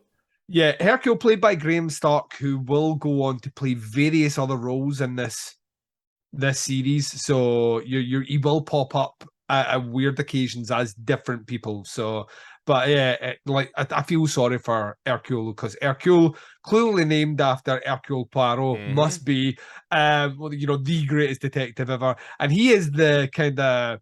He's basically saying what the audience is kind of saying to Clouseau because he does the let's do the facts of the case. Yeah. And fact number one. And it's basically how Bo wrote it out. This is it. Here's all this. If you look at the evidence, the answer will avail itself to you. And it gets to the end of all these facts, and he's like, so who committed the murder? And he's like, Maria did. She's got the smoking gun. And he's like, no, you're imbecile. Right. It's like she's clearly innocent, even though she had the gun. she was in a relationship with him. The gun was still smoking. Like she was the only one in that room. The door was locked from the inside, so there was no way the killer had left before it was broken down by the the butler. So it's clearly her. And Clouseau is having none of it at all. Would you kill a man who tore your dress off like that? Of course not. And so his statement is like, oh, she's clearly covering from someone for someone. For someone, yeah. Yeah. We don't know. We need to find out who that person is, and then we'll know who the killer is. Yeah. And this is also about the time that Dreyfus kind of reveals, like, oh, Bellon has been calling higher up the chain to have Clouseau put back on the case, as you said earlier. And so then we have an interrogation of our suspect by Clouseau. He's practicing this. And man, this scene is just so well set up. Like Peter Sellers, he's kind of like a comedic genius. Like his timing is his timing is ridiculously good. And you get it here. So he's like, this is how he's going to speak to her and all the rest. And he's in his office, and then he kind of gets a little distracted, as you do, and he walks out to go. As he's walking out in the hallway, Hercule has went away to go and essentially go and get Maria to bring to his office. So he hears a door close. So he then goes across the hall, and when he goes in there, Hercule escorts Maria into Clouseau's office, and then he comes out and then Clouseau walks right past him with it, like the blinkers on and all the rest, just walks past him into his office. And then as he's closing the door, he sees Hercule, closes the door, goes, wait a second, opens the door, Hercule is gone, walks back in the room, Maria's standing there, and he walks back to the window, not acknowledging her. He's like, if you're allowed to take a seat, Miss Gambarelli, this, and what she duly does, because she thinks he's speaking to her, he's just not acknowledged her. And then when he turns around, she's sitting in the chair, and he's like, huh? Yeah. Like, he just plays it perfectly, man. Plays it perfectly. And yeah, it's a good bit. It like you said, Peter Sellers is he's a naturally funny comedian. Yeah. And this is one of the best scenes of the movie is, by the end of this scene, he will be half naked and completely dizzy. So Maria then tells him, like, Miguel was breaking the relationship off, and everything she says just makes her more of a prime suspect. Oh, 100%. Yeah. Like all these things that are what we call red flags, Bo. Yeah. And he says, like, previously you had accused the man of raping you, and she's like, no, that never happened. It was just, I was upset, and it wasn't really what it sounded like. And to make Miguel feel better when he was going to break it off, she told him she was seeing somebody else so that he wouldn't feel bad about leaving her alone. Mm-hmm. And during the course of this conversation, the sleeve of his jacket gets ripped off. Yeah, he tries to unlock, like he talks about how safe he is with the evidence and details and whatnot, and he has a keychain which he uses to unlock the drawer. And he's so distracted when he closes the door, the key's still in it. So when he turns around, it tears a hole in his trousers. Yeah. So his trousers are all torn right at the crotch area. The sleeve of his suit is all torn, and she's like, do you need some assistance? No, I've got a great tailor who's going to fix this. You worry about it. But he's completely besotted with her. Absolutely. He is a schmitten kitten. And he's like that. And he devises this, like she talks about how bad the prison cell is, because it's a prison cell. So he then proceeds to phone the man that's in charge of the holding cells to chastise him about the state of the holding cells. Right. And they're the chairs in particular being so uncomfortable. Yeah, you need to make them more comfortable for these suspected murderers. He does all this, and he's kind of flexing a little bit in front of her. But at the end of this conversation, she's like, "So do I have to go back to the holding cells?" I am afraid so. And he calls in his helper Hercule. Yeah. And escort her back, and then he devises what you would argue is maybe the worst plan ever. And his worst plan ever is, listen, she's clearly covering for someone. We'll set her free. We'll turn her out. She will lead us to the killer because I will be following her in the first of a repeated series of gags, including disguises, which once again will become a running theme throughout the series and become more elaborate and much more funny. But there's a gag at the end of these, which I particularly like because it's used really well. If you know what I mean, it's handled really well. Like you forget, it's not that you forget it coming, but as soon as the scene happens, you're like, oh, this is how this is going to end, and it's still funny when it happens, which I think is like a testament to good comedy. So he is having a release from prison. During the course of that is a gag I like where it's kind of a callback to the globe bit from the first Pink Panther, where he spins the globe and puts his hand on it, only it gets stuck in the globe this time as he's ordering her release. And so she's released from prison. He is disguising himself outside of the prison as a guy selling balloons. I'm selling balloons. And a cop comes up to him and says, hey, do you have a license to sell balloons here? And he's like, a license? And then immediately, as the police paddy wagon is taking him away. So, we also cut to like we got a clip of Dreyfus speaking to Francois, and he's like that. He released her. You're right. Like, yeah, he's released a thunder, and he's like, this guy is an imbecile. So like he's still tracking the case. He's obviously taking interest because he's the commissioner, but everyone's at a bit of a loss as to why Clouseau would let her go. But Clouseau is adamant that she is not the killer. Yes, right. Again, because he's an idiot. And so we get a scene between the gardener telling Ballon and the worst blackmail scheme. Yeah, this is the worst shakedown ever. He's like that. You're like, say, do you remember the night of the murder? And he's like, of course I remember the night. It's like many people have been murdered in this house. Of course I remember that. He's like, well, interestingly enough, I saw you climb down the window outside. And he's like, oh, you've got very good eyesight. And he's like, yeah. The price of food is so expensive these days. I can barely afford it. And like even Ballon's like that. Can we rather than discuss the economic climate here, just tell me what you want? And he's like, 100,000 francs will help me with my food bills.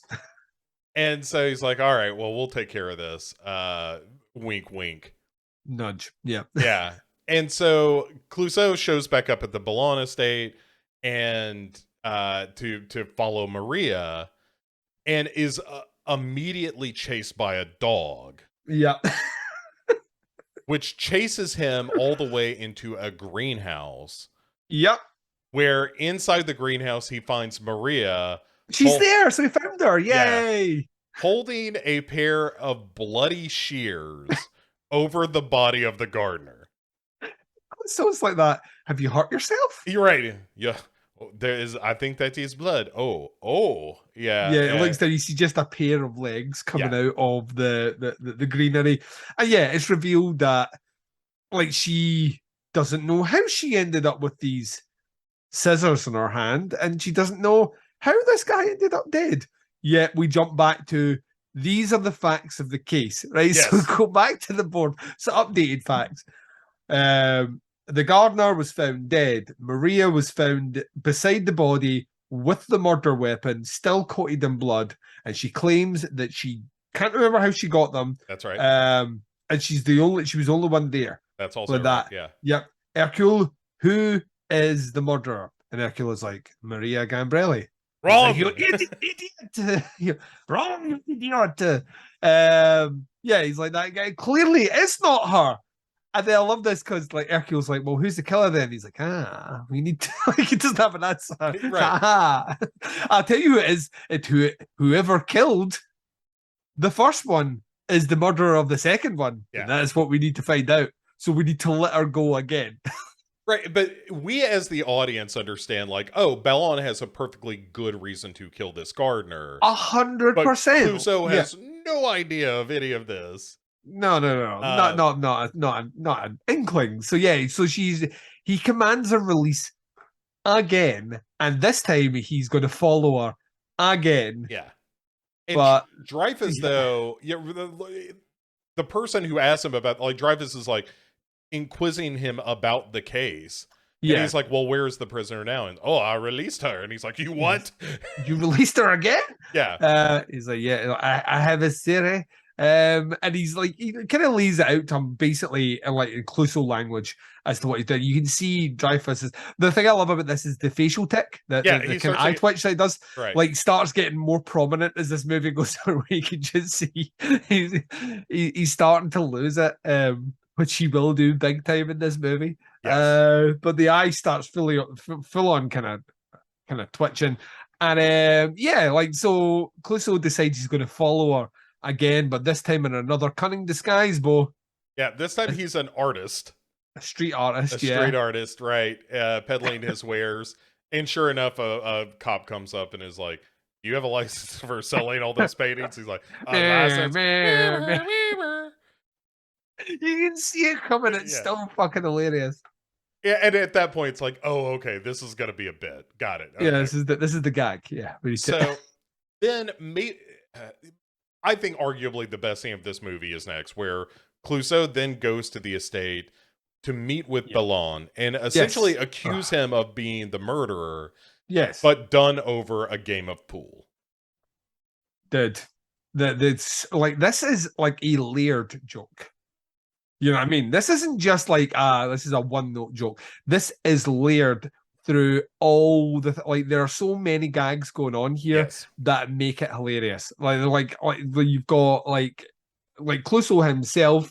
Like right down to like the smallest detail, the funniest, most stupid, should not be funny detail is the bent cue that he goes to play with. Yes. Oh, and Ballon tells him like, "Oh, you might like this. It's good for trick shots." Yes. And whoever invented this pool cue is a cruel man. But it's this conversation. Again, this is why the comedy works here, is because it's a great conversation that they're having where Clouseau is accusing him of murder, essentially. And Ballon just doesn't take any of it seriously. I mean, he's not being silly about it, but he's just like, well, yeah, I mean, these accusations are spurious or whatever, but not getting upset. He's like, you told me you arrived on this flight, which I now know is cancelled. So, aha! So Clouseau has, like, in fairness, Clouseau has done some investigation. Mm-hmm. But I think through his investigation, he's like, I've cracked Eureka! I've cracked the case. And he, like Ballon has an answer to everything.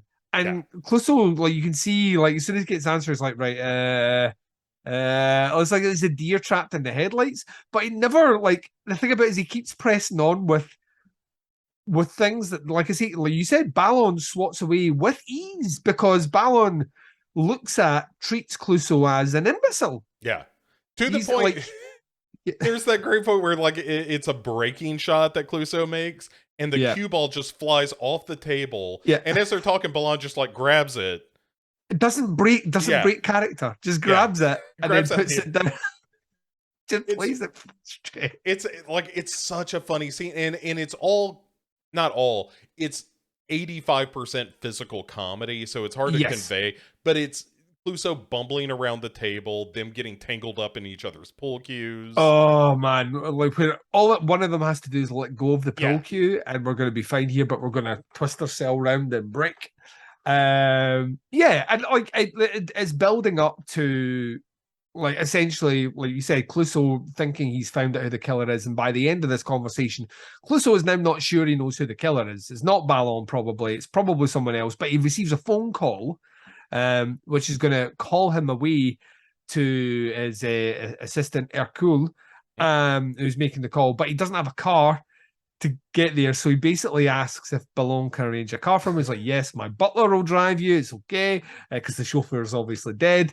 And then the butler, like, who is also fucking amazing in this. All the butlers in all the Clouseau movies are brilliant because they're so deadpan, and they're actually much more competent than Clouseau is, which is the gag. But he's asked for assistance from Ballon, the guy who he basically accused of murder like a couple of seconds ago. Can I Saying, get a hey, ride? Yeah.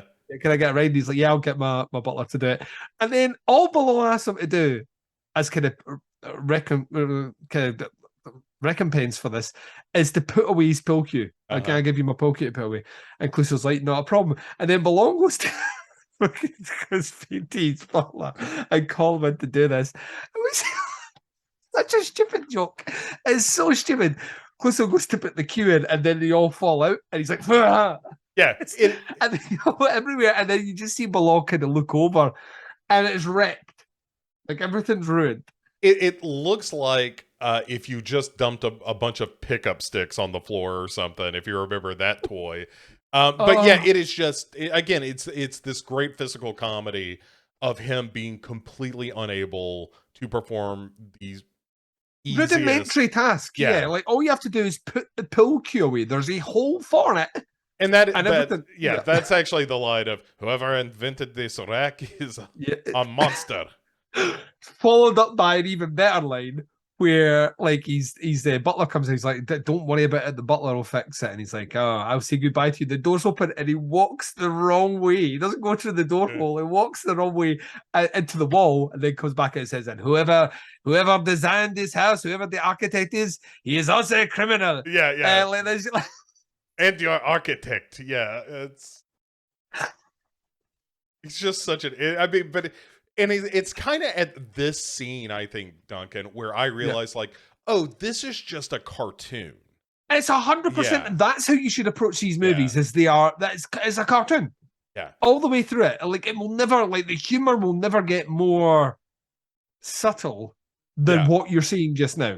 The set pieces will get more elaborate, but you'll always kind of see the joke coming a mile off. But which, like I said before, shouldn't work. Like almost in every scenario, you can see an element, you're like that. All right, this is the element he's going to fuck up, and he'll do it, and it's still hilarious when he does it. Which is kind of that's his lane, and I kind of once you know what his lane is, you can completely appreciate it for what it does. Yeah. So all right, so our next moment, our next beat of the film is Clouseau going to stake out the Ballon estate, and this time cleverly disguised as a hunter. But this bird keeps like chirping above his head and pooping on him. Yep. And so he shoots the bird. Mm-hmm. And immediately a game warden shows up and is like, hey, good hunting today. I'm the game warden. You have a license to be hunting out here? And he's like, yeah. So he is once more arrested.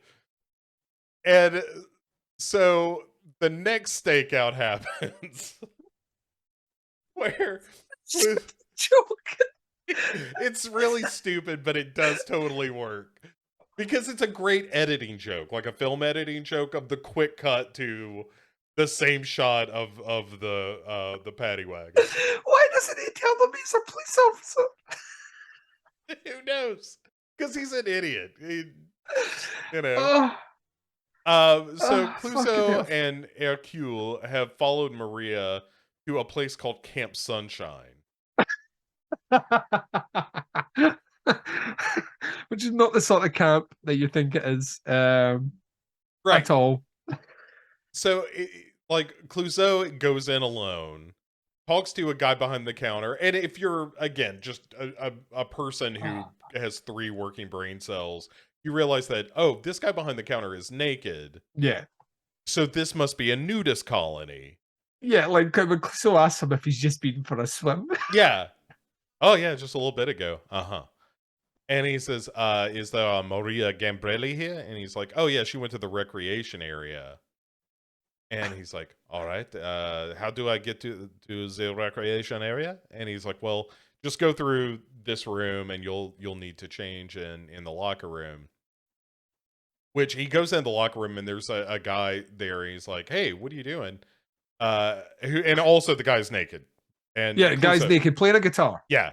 And Clouseau is like, I need to go to the recreation area. And the guy's like, oh, you're just through there. But you can't show up like that. Yeah. Like, what do you mean? And this is where he learns it's a nudist colony. And so if he wants to go to the recreation area, he's got to take off his clothes. And so, sure enough, the next time we see Clouseau, he is naked with this guy's guitar. Yeah, and once again, like this is really it's a gag that we've seen like the Austin Power movies are a great example of this Mhm. because they rip this off to fuck. But it's all camera placement. So everyone's naked, but there's always something in the shot which hides the part that you would be titillated by if you were like in the audience. So but it's all the way to he's carrying the guitar in front of him, so he's always kind of like that. But every shot in this, there's something obstructing the view of some sort of sensitive and private area. Yes. And while Clouseau is wandering around this area looking for Oh Maria, man. Dreyfus shows up. Yeah, him and Francois show up. Yeah. Because they've come to I'm assuming arrest Maria Grambelli, and yeah, because they're Of like that. course. Fuck this. Yeah, like there's how many bodies now, and she's been at all of them with it. Like we're getting this, we're getting it done today. Yeah. Like the guy behind the counter is like, oh, one of your officers is already here, and he's like, one of my men. He's like Inspector Clouseau, and you can just see it in his face. The eye starts. More of the eye tick, yeah. And so and you know, the guy's like, oh, well, you can't go and dress like that. And Dreyfus is like, of course we can. We're the police. Like, Yeah. we're not getting naked. That's stupid. Which, once again, is what Clouseau should have said at the start. Right. But he And- foolishly, obviously. Yeah. Right. Anyway. So he's creeping around. Maria finally finds him wandering around this nudist colony and falling into the water. And Yep. There's a lot of falling into the water gags in Yes. this movie. Yeah. And when he shows up, or when Maria finds him, he sees her and they all together. Yep. And immediately passes out. This is just Yep. too much for Clouseau's brain to handle. And Dreyfus and his people show up and, you know, kind of raid the place looking Yeah. for Maria. And while they are looking for Clouseau and Maria, who are still naked, Yeah. off in the woods somewhere, they find the body of Dudo. Dudo? The doll? Who is sitting naked at a fountain. Yeah. And so once again, another dead body has been found in the vicinity of Maria. Yeah. So Clouseau is like, we have to get out of here. And so they take his car, but they can't go back and get their clothes because the police have shown up. So they drive in their car naked, and he's like, you know, we will go to my apartment and figure something out. Yeah. And of course, as they're driving, there is a traffic jam. Yep. And as they're stuck in traffic, and it's kind of a intersection in this little French town, or in Paris, and but in kind of this smaller neighborhood, and people immediately are like, "Hey, those people are naked in that car." Yes, the car gets surrounded by people, right? Yes. And they're obviously spotted, and then near, Yeah. like. But what I love about this is the extra detail here is there's two police officers on the back also peering in the window Right, as hang on, yeah. the paddy wagon goes up the hill. So yeah.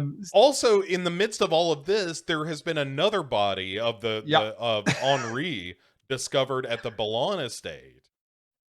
Drop them like flies, Bo. Right, that Dreyfus was around for. So when they finally get after he's taken to jail yet again, Dreyfus finally tells Clouseau, "You are off the case completely. Yeah, you are going to be bounced down to the Department of Records in Martinique," which doesn't sound all that bad to me, but all right. Yeah.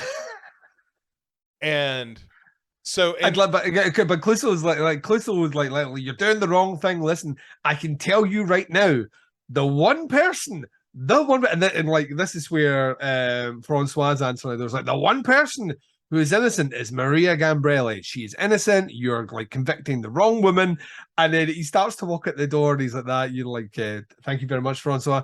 They close the door, and he's closing the door. He's like, and another thing, and he's obviously his hand out, so the door closes. His hand comes through the glass, smashing Dreyfus's door glass, which obviously sets like the kind of eyes twitching again. And we have skipped over a bit as well, like which once again shows the escalation of Dreyfus after the second time Maria Gambrelli is released. Like after that altercation with Clouseau in his room, Dreyfus smokes cigars, and he does this by using a small guillotine to chop the end off. Mm-hmm. And then we get this scene where he gets ready to chop the cigar, and he's like that. Francois, you need to you need to call an ambulance and the doctor. Is why he's like, I appear to have just chopped off my thumb. Yeah. So like Dreyfus has now got his thumb all taped up, like he's taped back on. So he's now got a taped up thumb. And this is because like he's so stressed out with Clouseau. Clouseau leaves and like he's like he basically says to like Francois says to Dreyfus, like, but what about the people higher up that's doing this? Is like, listen, I have worked this out, Francois. It is Ballon that is putting pressure on him here. And he's done it because he's either covering up for someone, I suspect probably his wife, by putting this inept, imbecile cop in charge. And Francois's like, understand that, boss, but just listen to me. What happens if Clouseau's right? And like, you are going to arrest the wrong woman and the murders continue. And by this point, Dreyfus has lifted a letter opener. And she's like, no, I'm telling you, I've taken him off the case. I feel renewed. I feel like a child again.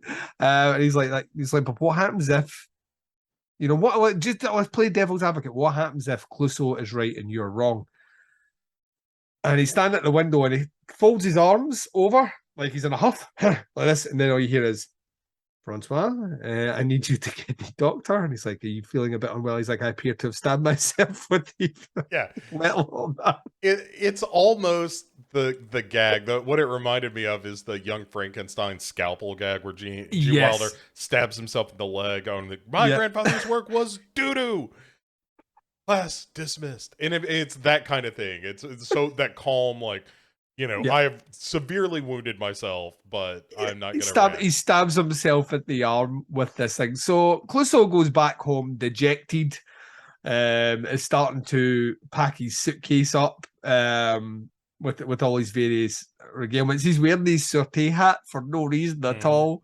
And while he's doing this, the door at the background opens, Bo, and enter Kato. Yeah. And it's the same gag, which is what makes it great. Like, Kato attacks, is getting the better of Clouseau. The phone very rings. quickly, because like Clouseau straight away, as soon as he's getting attacked, he's like, "Not now, Kato!" Like he's flung over. He gets put in like a submission move, and he's like, ah. And the phone goes again, and he's like, "Inspector Clouseau's residence. One moment, please." And he hands it to Clouseau, and it's Dreyfus who's getting like bandaged up. He's like, Clouseau, you're back on the case. Like, he's like, it's the phone. And he's like, yes, Kato, I am back on the case. And sucker punches, like, karate chops him in the throat. And Kato goes down again. Nice try, Kato, but you will have to up your game. Yeah, and he's like, I have told you before, never, like this, he's chastised them for the thing he told them 2 minutes ago not to be. He's like, I told you before, never surrender. You always attack me when I'm least expecting it, even though I told you earlier on not to. Always attack me when I'm least expecting it. I'm away for a bath. And he goes into the room and he's like, la da dee, la da da, la da da. He's like, did he shout? And we see Kato, sword neck and all, trying to basically fold his clothes away, fix things up, and all the rest. I love this scene because as he's folding the clothes away, he puts it, and you see him walk to the case. There, he's just like he's holding his neck, and he remembers the words. You must like always attack me when I'm least expecting it. And he turns around and he runs at the door. And he hears, and then there's just a tsunami of water comes. Knock it off! It's fucking water everywhere. Cut.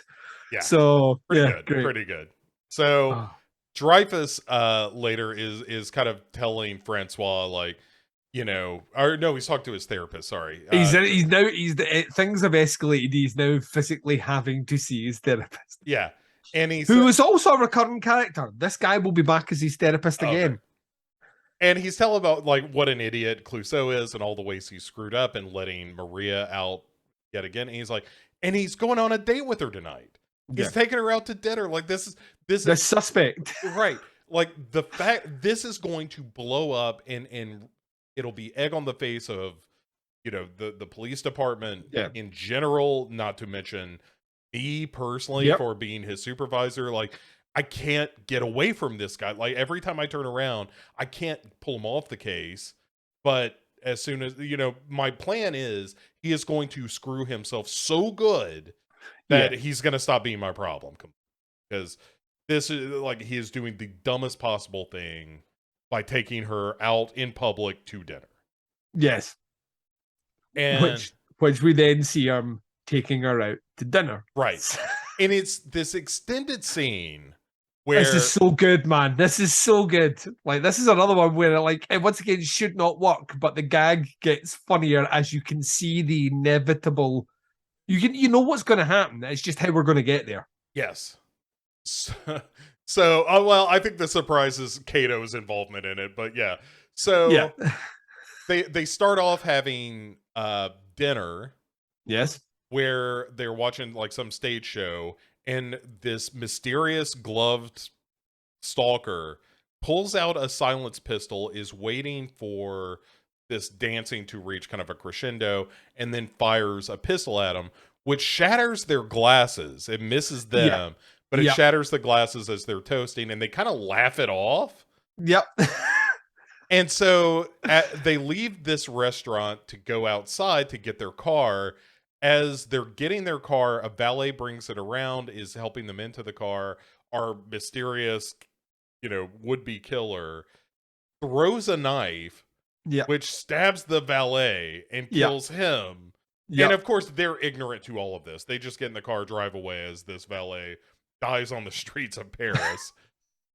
And so that's one, by the way. This is the first accidental death. Yes, the first murder tonight.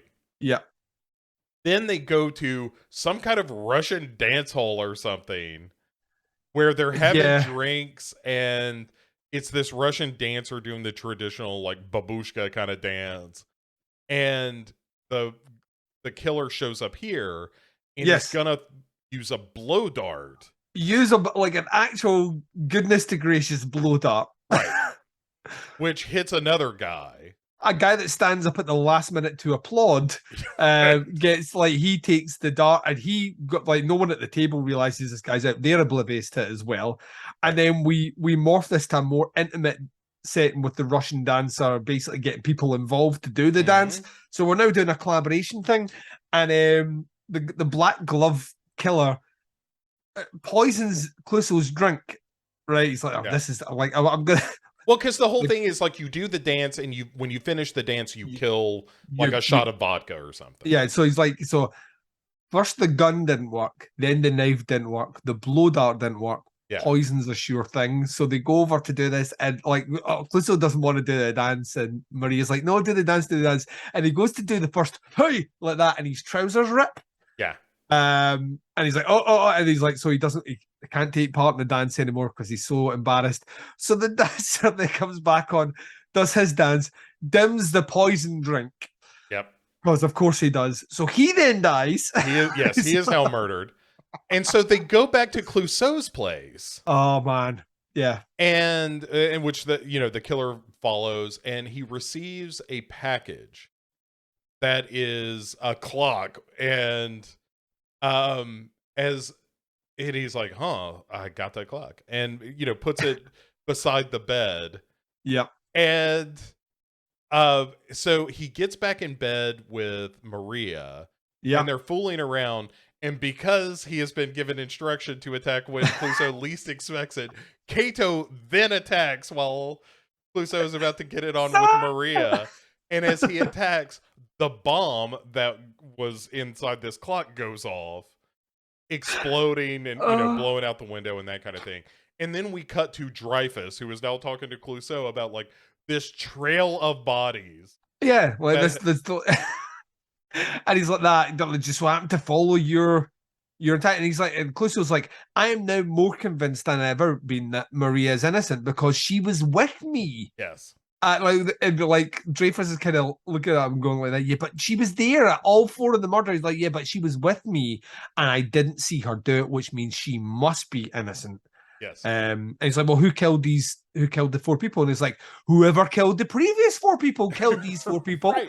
Like, well, his whole theory is like, whoever it was, like these are murders of jealousy and rage. Yeah. And the killer will be so driven mad with jealousy by me taking her out on the town.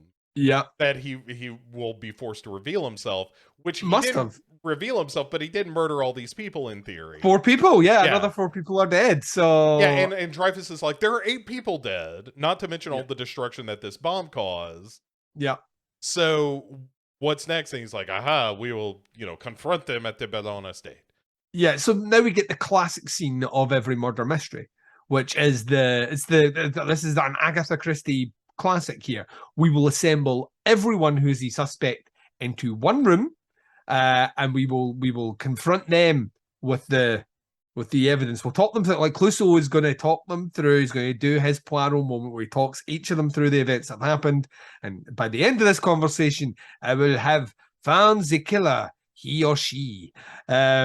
And this whole thing is amazing because like Ballon is obviously, he knows that he's an imbecile, but he will never say he's an imbecile. His wife, on the other hand, Dominique Ballon, she is incensed by how stupid Clouseau is. You've got the butler who has to be respectful, even though he knows that Clouseau's a clown, and then all the other maids at the side just watching a complete anarchy unfold here because Clouseau is terrible at this. Yeah. And there's a lot of it. My favorite gag running through this scene, and it kind of goes all the way through it, is before they go in, like, there's a plan that Clouseau has that at a certain moment, he is going to, accuse the killer. Hercule will cut the power. Yes. To make everything go dark. And at that moment, Clouseau will know who the killer was. The killer will reveal themselves, right. At that point, through a moment of panic. So this is his plan. Yes. So he doesn't know, but he has to play it like he knows who the killer is. So we get him basically laying out the facts as we know them, like interspersed with first stepping on Dominique Ballon's foot, as she's like, imbecile. He goes to help her foot. By doing that, he knocks over a table which has a tray, which then the butler has to pick up. But he's doing this while he's describing that he has worked out that Maria was knocked out because she received a bump. And he's like, what? A bump. She received a bump on the head from a closet handle. Yeah. Which, and he has worked out that most likely Benjamin Ballon was in the closet because fingerprints were found and there were his fingerprints. And he's like, yeah, but I live in this house and I have been in that closet before. And he's like, but why were you in that closet before? And he's like, well, there was moths. He's like, yes, myths. And he's like, no, moths. And he's like, that is what I said, myths.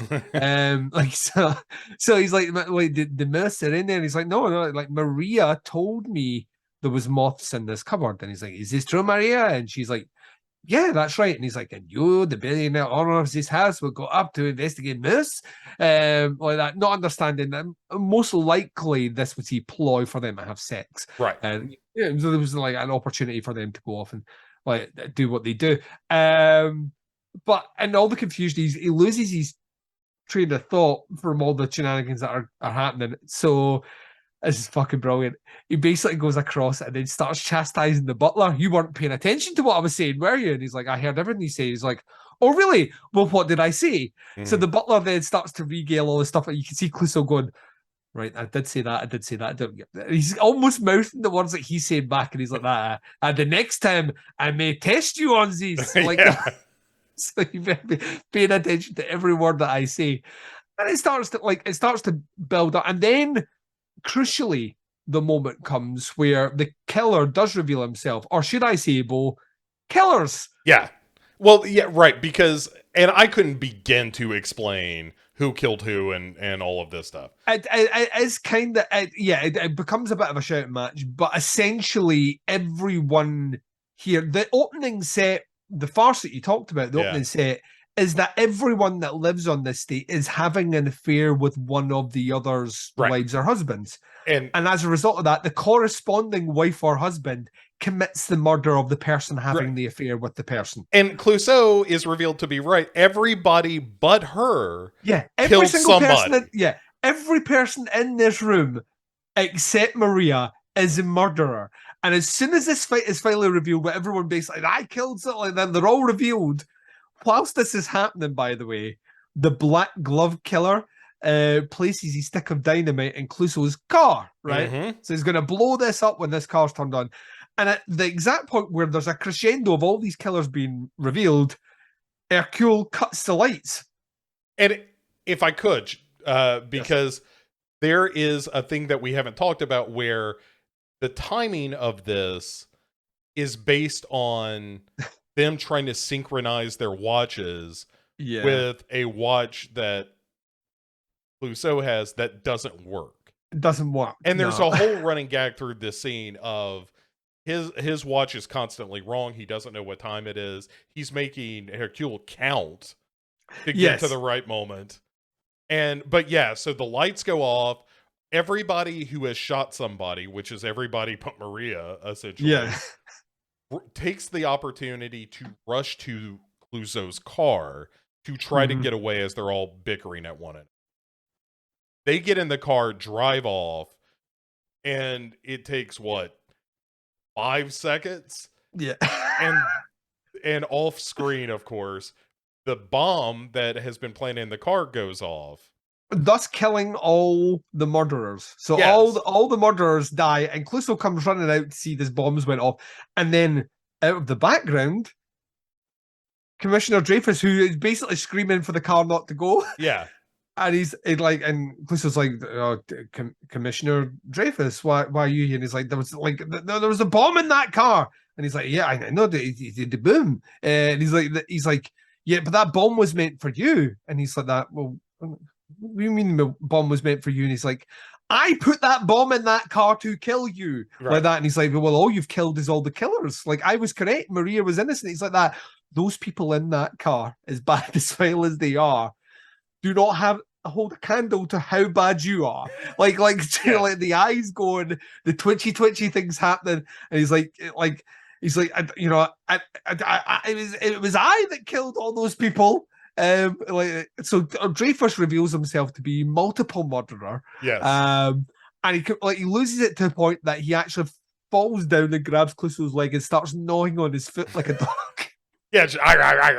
Yeah. He is just reduced to an animal state because of this rage and madness that has consumed him because of how much Clouseau has ruined his life. Which is super important because the next time we see Charles Dreyfus in these movies, he is in the asylum. Okay. So that is we're like this is like he's like we will carry this through. They will not reset this. This character returns just completely broken and obsessed with Clouseau.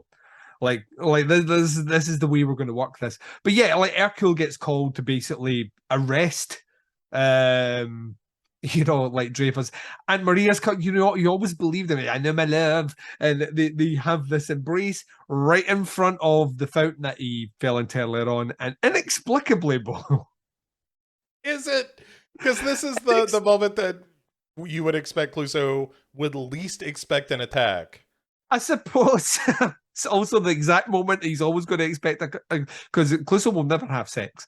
Yeah. That's the joke. He'll always be almost about to, and something will stop him. In the case of this one, it's Cato who appears from the bushes, runs, and they all fall into the fountain. And kind of cue the Cato. We'll cue the credits. Yeah. And that's the end of A Shot in the Dark. Yes, which is all right. So let's do our laughs per hour, and I would say for me, it's a solid 15 laughs per hour.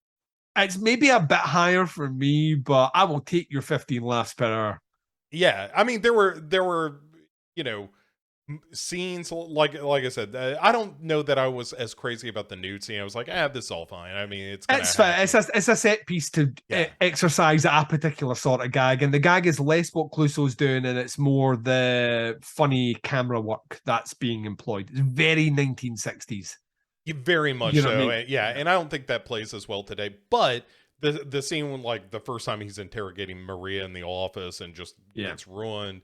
The Cato sequence, the pull, the pull thing alone is it's almost worth watching the movie Yeah. just to get to that, because that's kind of the centerpiece of the Yeah, well, film. we didn't. What the one of the best gags on it is that because he can't play up the way, he decides to turn his pull cue rim the other way. So it's essentially curving down, and you know what's going to happen. Like anyone knows what's going to happen. As soon as he does that, he's going to tear the green of the pool Mm-hmm. table, which he does, and he duly rips it.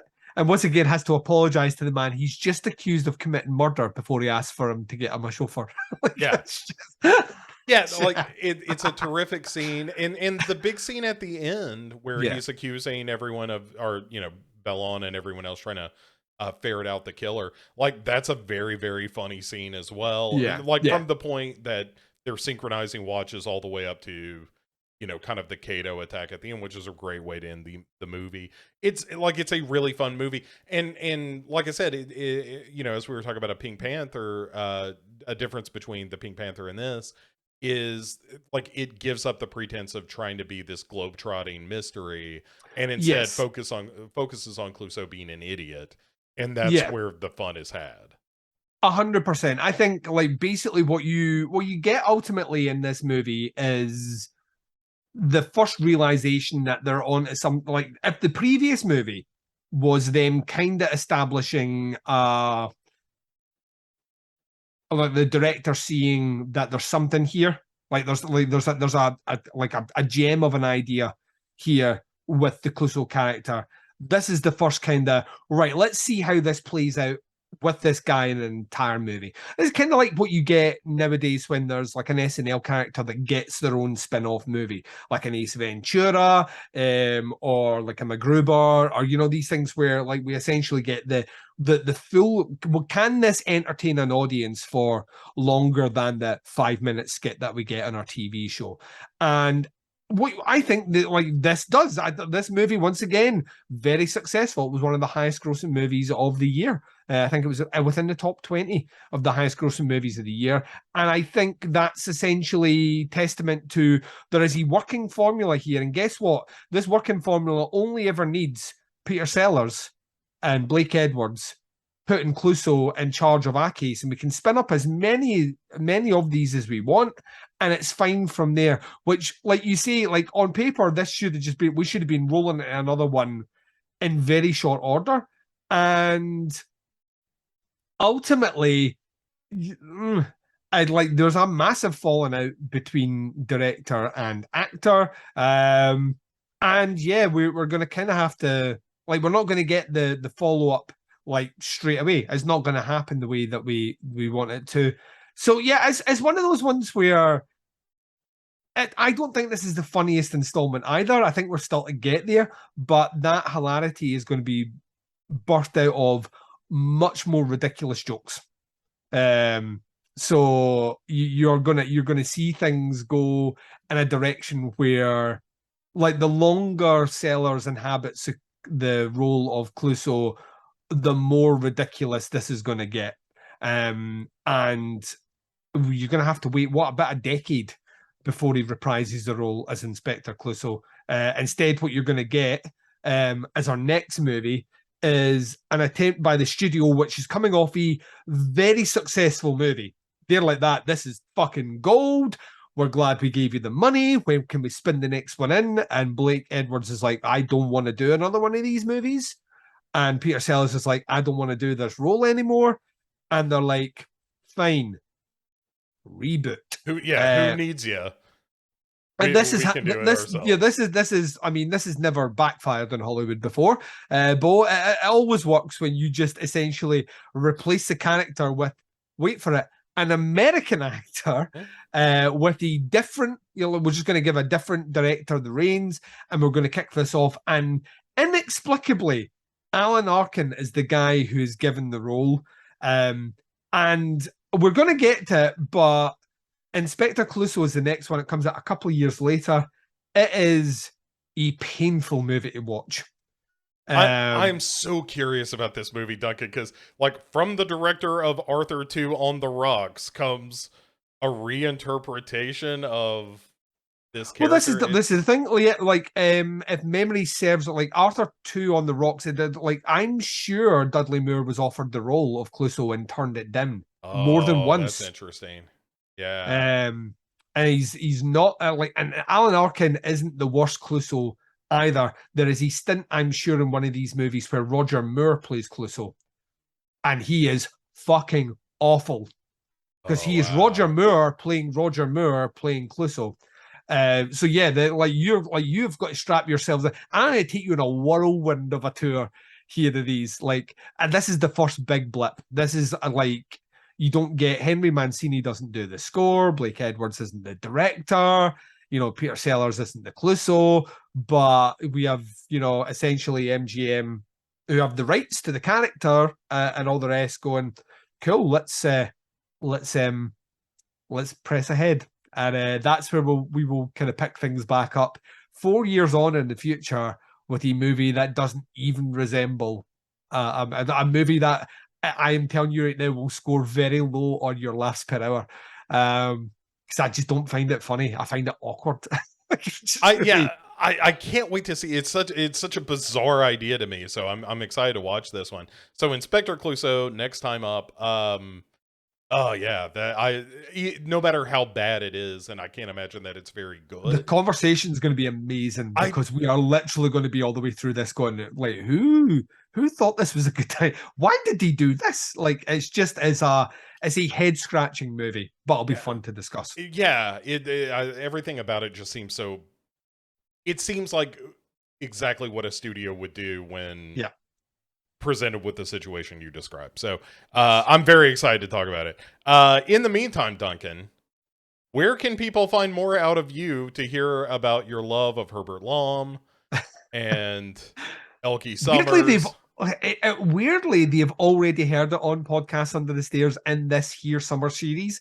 We put through as the movie representing 1970, Mark of the Devil. Which Herbert Lom is incredibly terrifying, and so in his absence as playing his role of Commissioner Dreyfus, he appeared in that movie. So yeah, the summer series is in full effect on Podcast Under the Stairs. Will be until the end of September. We will then pick things up with Baselween for the whole of October. So you jump in there. Bo is featured on that one, so Bo is about to come up. Actually, about the time this episode drops proper, the 4 episodes will drop. So 74, 84, 94, and 2004 will drop that week. So yeah, tons of content out there on that. So that's Podcasts Under the Stairs, wherever you listen to podcasts. Teapots Collective is rolling on very slowly because summer series always consumes all my time. So episodes are going out kind of periodically on that channel. Everything though, easiest way to do it, teapotscast.com, or wherever you listen to podcasts, either Podcasts Under the Stairs or Teapots Collective. Couldn't be any easier, Bo. Could not be any easier. If you want to hear anything more out of me, hop over to legionpodcasts.com and you can find the other shows I do, which is The Dark Parade, which is all things horror. Just did a recent review episode that was a lot of fun because it was a lot of recent watches or recent films, as well as the first novel to be reviewed, and that's something that I've been wanting to do. So getting literary up in this piece. And you can find that there, Dark Parade for all of that stuff. There's Pick6 Movies, which we are in the middle of doing a series on the work of Michael Crichton. And by the time, when this drops, it will be right around the corner from the release of an episode on the movie Rising Sun. Which is weirdly, Rising Sun on paper sounds amazing, and it's just weird. But it's Philip Kaufman directing Sean Connery and Wesley Snipes. Oh, I have a weird love for this movie, and it's all Sean Connery. Sean Connery is so poorly cast. Yes, but he's like he is having a fucking ball. Yeah. Like Sean Connery walking around going like that, Listen, Nakamoto. You do not listen here. What's he called? Kohai. Yeah, I'm your senpai. You're my Kohai. Yeah. Listen here, Kohai. You like all the way through. There was a scene though where Steve Buscemi's character, like who plays this like sleazy reporter, like he's like, what does that mean? Like all people are created equal except the Japanese. Fuck off, you idiot! Yeah. And he's like, he just gets so angry. But the way he says like "fuck off" is how a Scotsman says "fuck off," and that's the closest you'll get to Like there's it's the like fuck all. I think Billy Connolly once had a skit, a very funny joke where he basically said like that is the best phrase to sum up like the Scottish accent of how angry Scottish people can get by two small words. So if you ever hear he was like, it knows no boundaries. You don't need a translator. If you ever hear a Scotsman say, fuck off, you know, like off you fuck, basically, is what you do. But yeah, it's an inexplicably bad movie with our buddy, Thingy Wise, Ray Wise. Ray Wise, yeah, Ray Wise is Who in is it. brilliant in it. Yeah, he's really fun in it. And But it's such a like there's scenes with prostitutes and yeah. I can't wait to hear you guys talk. Listen, Kohai, we're the Bataku. Yes. That's where these Japanese businessmen keep all their American whores. Yeah, like and there's a oh my god, like even the bit where it's kind of alluded to that maybe Sean Connery's fine with his wife fucking around with other people. Yeah, maybe. Maybe. It's very weird. But yeah, so that movie. Speaking of Twin Peaks, though, so Ray Wise pops up in this one. Our next episode is Runaway, which Oh features wow. Chris Mulkey. Yeah. In a big supporting role. So keeping the Twin Peaks vibe alive. So the Pick Six movies. We're having a lot of fun doing that stuff, and of course, Duncan About Come Correct, which you're listening to right now, and. Be sure you go over to Legion Podcasts on YouTube, where you can see the video version of this podcast, and you can see our shining, smiling faces. You can actually physically see us crack each other up. Yeah, the joy. Yeah, and when we're talking about Inspector Clouseau next time, you can see the hope fade from our eyes. Yeah. So if you know the thing, the thing about it is as well. The thing that I kind of love about it is like the same year it was made. So the same year Inspector Clouseau was made, Blake Edwards and Peter Sellers and Henry Mancini actually made a movie. Yeah, The Party was, which is fucking hilarious and did very well. So it's almost like MGM are like, we don't need you guys to make a Clouseau movie. We can do it here. And they're like, oh, fine, we'll make our own movie then, which they duly did. And it became very successful and is very, very, very funny. And then you look at what the studio did. And sometimes, Bo, I'm just weird how I'm going to say this. Sometimes the directors and artists involved know more about making movies in studios. I don't know. Who would have thought it? That seems strange. Well, I'm gonna do some research on that in the next couple of weeks while we're preparing for the next episode. Duncan, the only thing left to do on this episode though is to say have a good 2 weeks or whatever. I'm totally losing the script now, and say goodnight, Duncan. Have a good 2 weeks, Duncan. I'm losing the script right now. Say goodnight, Duncan. Yeah, that's probably as good as we can expect.